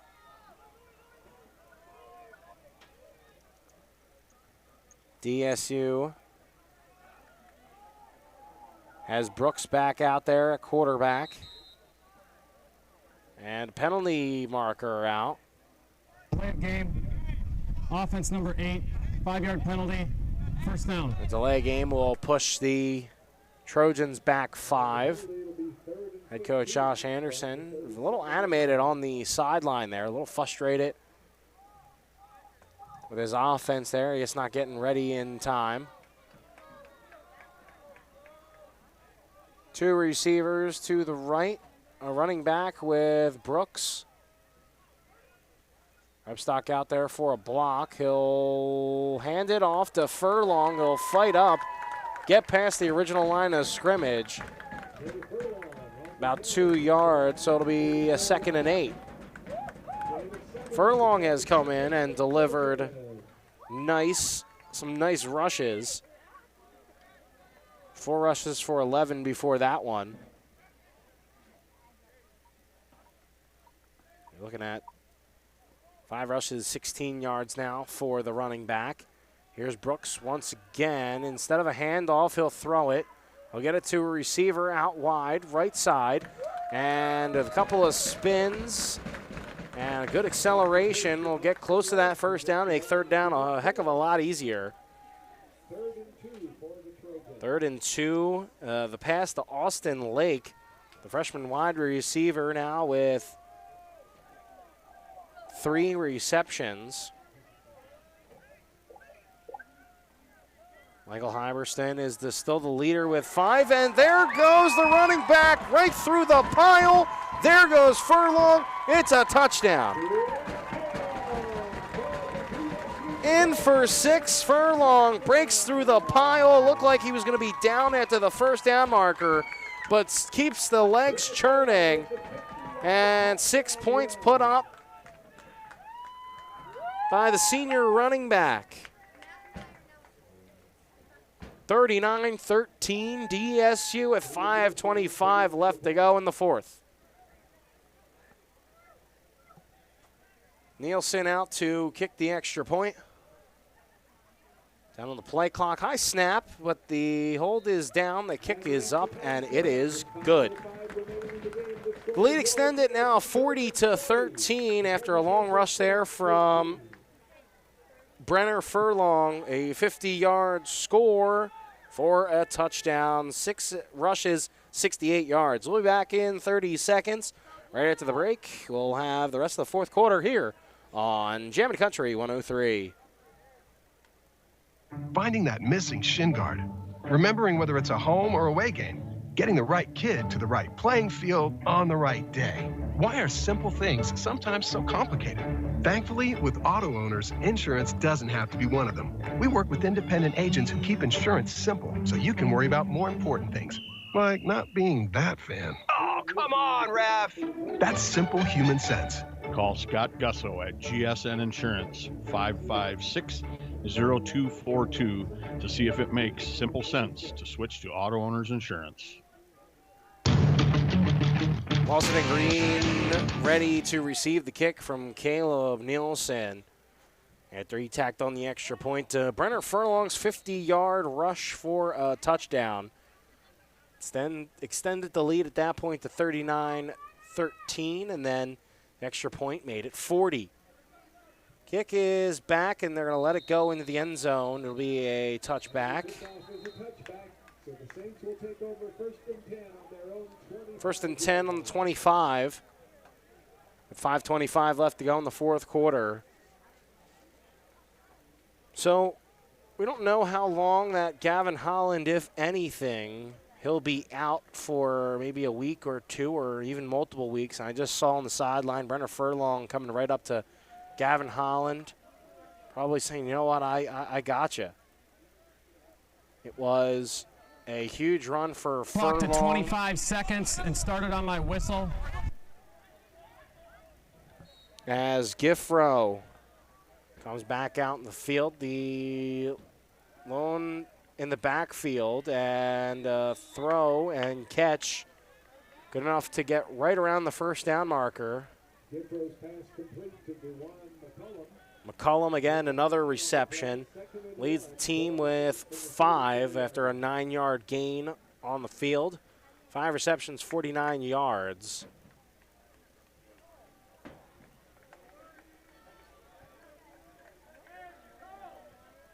Here's Giffro once again. Under 5 minutes left to go in the fourth. Running back to each side. It's going to be a handoff. This goes right side, and the defense all over that one, but it'll be a first down. A good run for a GSN Insurance first down by Green. Presentation giving up a lot of points early on in this season. Still, though, they are fighting, not going anywhere. Still want to make everything look good.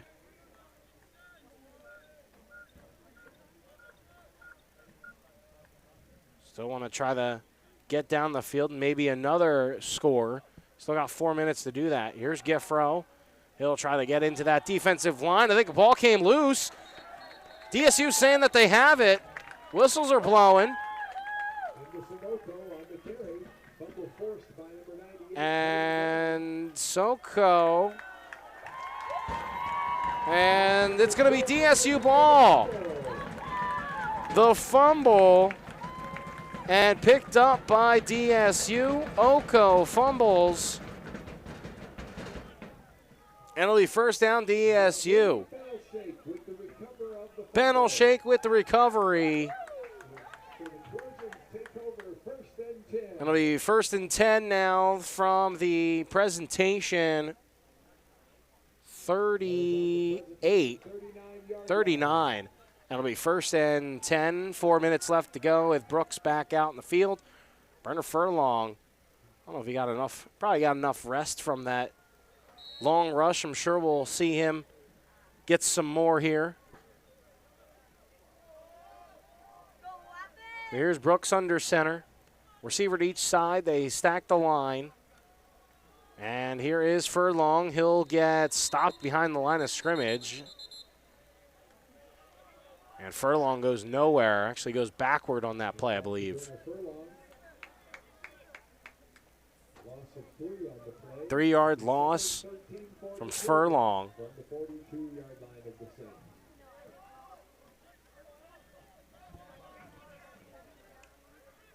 40-13 the score. 3 minutes, 30 seconds left in the fourth quarter. Here's Brooks under center. We've seen him all day in the shotgun. I'm trying to get those clean exchanges from center to quarterback. Furlong once again stopped. Might have got a yard or two back from it. It'll be 3rd and 11 now from the 40-yard line of the Saints. Time is ticking away. We're less than 3 minutes now left in the fourth quarter.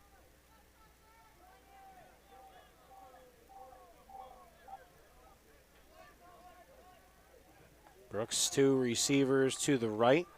Stack the line once again, single backfield with Furlong.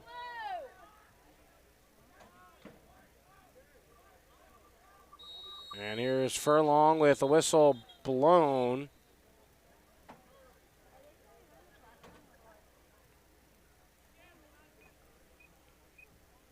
Start. Offense. A false start. 81. 5-yard penalty. Saints 3rd down. I believe they said 81, Michael Hyberston. 3rd and 16. Now it gets to the 45-yard line. 3rd and 16. Assuming you got to see a pass here from Brooks to try to get that first down. They were out of field goal range, so we're likely to see a punt on 4th down, or you'd see them go for it. Receiver on each side. Running back Furlong. And it'll be a quarterback. It'll be a give to Furlong. On the right side, goes to the far side and gets closer to that first down marker. Original line of scrimmage now. And 4th down, 1:50 left to go in the fourth. Looks like the offense just going to try to go for it, stay on the field. Why not see how your offense does? And it's something that you can look on and work on.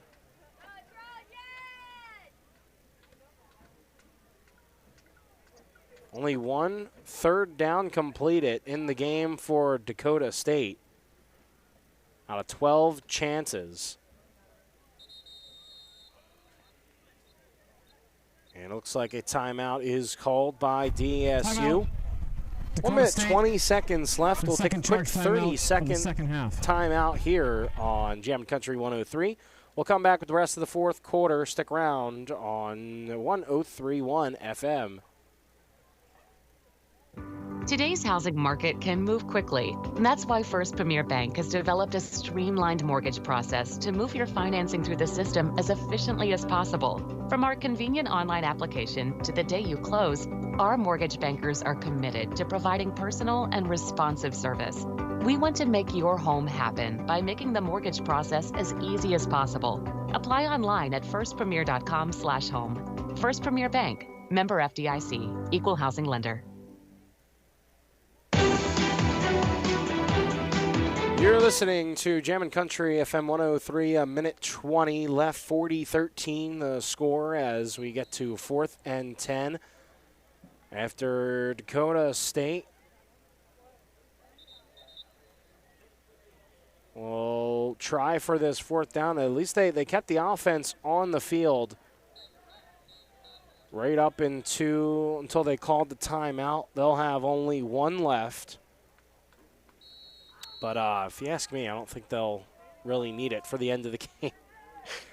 So here's Brooks leading the offense back on. It's Furlong in the backfield. 2 receivers out left, 1 to the right.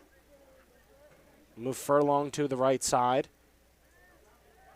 And here's Brooks. He'll get the shotgun snap. He'll look for his tight end. And they'll actually get McDermott and get enough for a first down right inside the 20-yard line. A GSN Insurance first down. gets into the Case IH red zone. For first down, you can call Scott and Nancy Gusso today at GSN Insurance. And the Case IH red zone, find reliable Case IH equipment for your farming operation in the Case IH red zone at Lake County International and in Madison. Joe Stauffenberg still here in the Madison Discount Liquor broadcast booth while the Taco John's play of the game coming up in the postgame show. We're only 45 seconds away. Here's Brooks still leading the team. We'll take it down to 3 and call hike. And Furlong gets another carry, gets, I believe, right back to the line of scrimmage. Actually, I'm going to call it a game of 1. At the 19, less than 30 seconds left, and it looks like that will be the last play of the game. They're calling everybody off the field. Offense wanting to say, all right, let's go. We'll see them at the end of the season. And it's time to shake their hand. That'll do it. A win here at Trojan Field, a win to start conference play, and the Trojans get a victory 1-0, or 1-0 in the conference, rather. As the score 40-13 your final here in Trojan Field. As we see only 13 points put up. It was all the points in the fourth quarter. The defense held strong for about 3.5 quarters. And then the points were scored. But even if you just take away all the points that were given up by Dakota State, you gotta love to see the ways that they got turnovers. 3 interceptions from the defense. It was,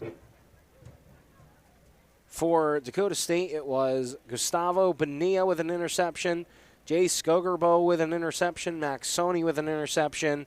Blake Duran had a fantastic game, 2 pass breakups, and just a total, a tremendous all-around great game.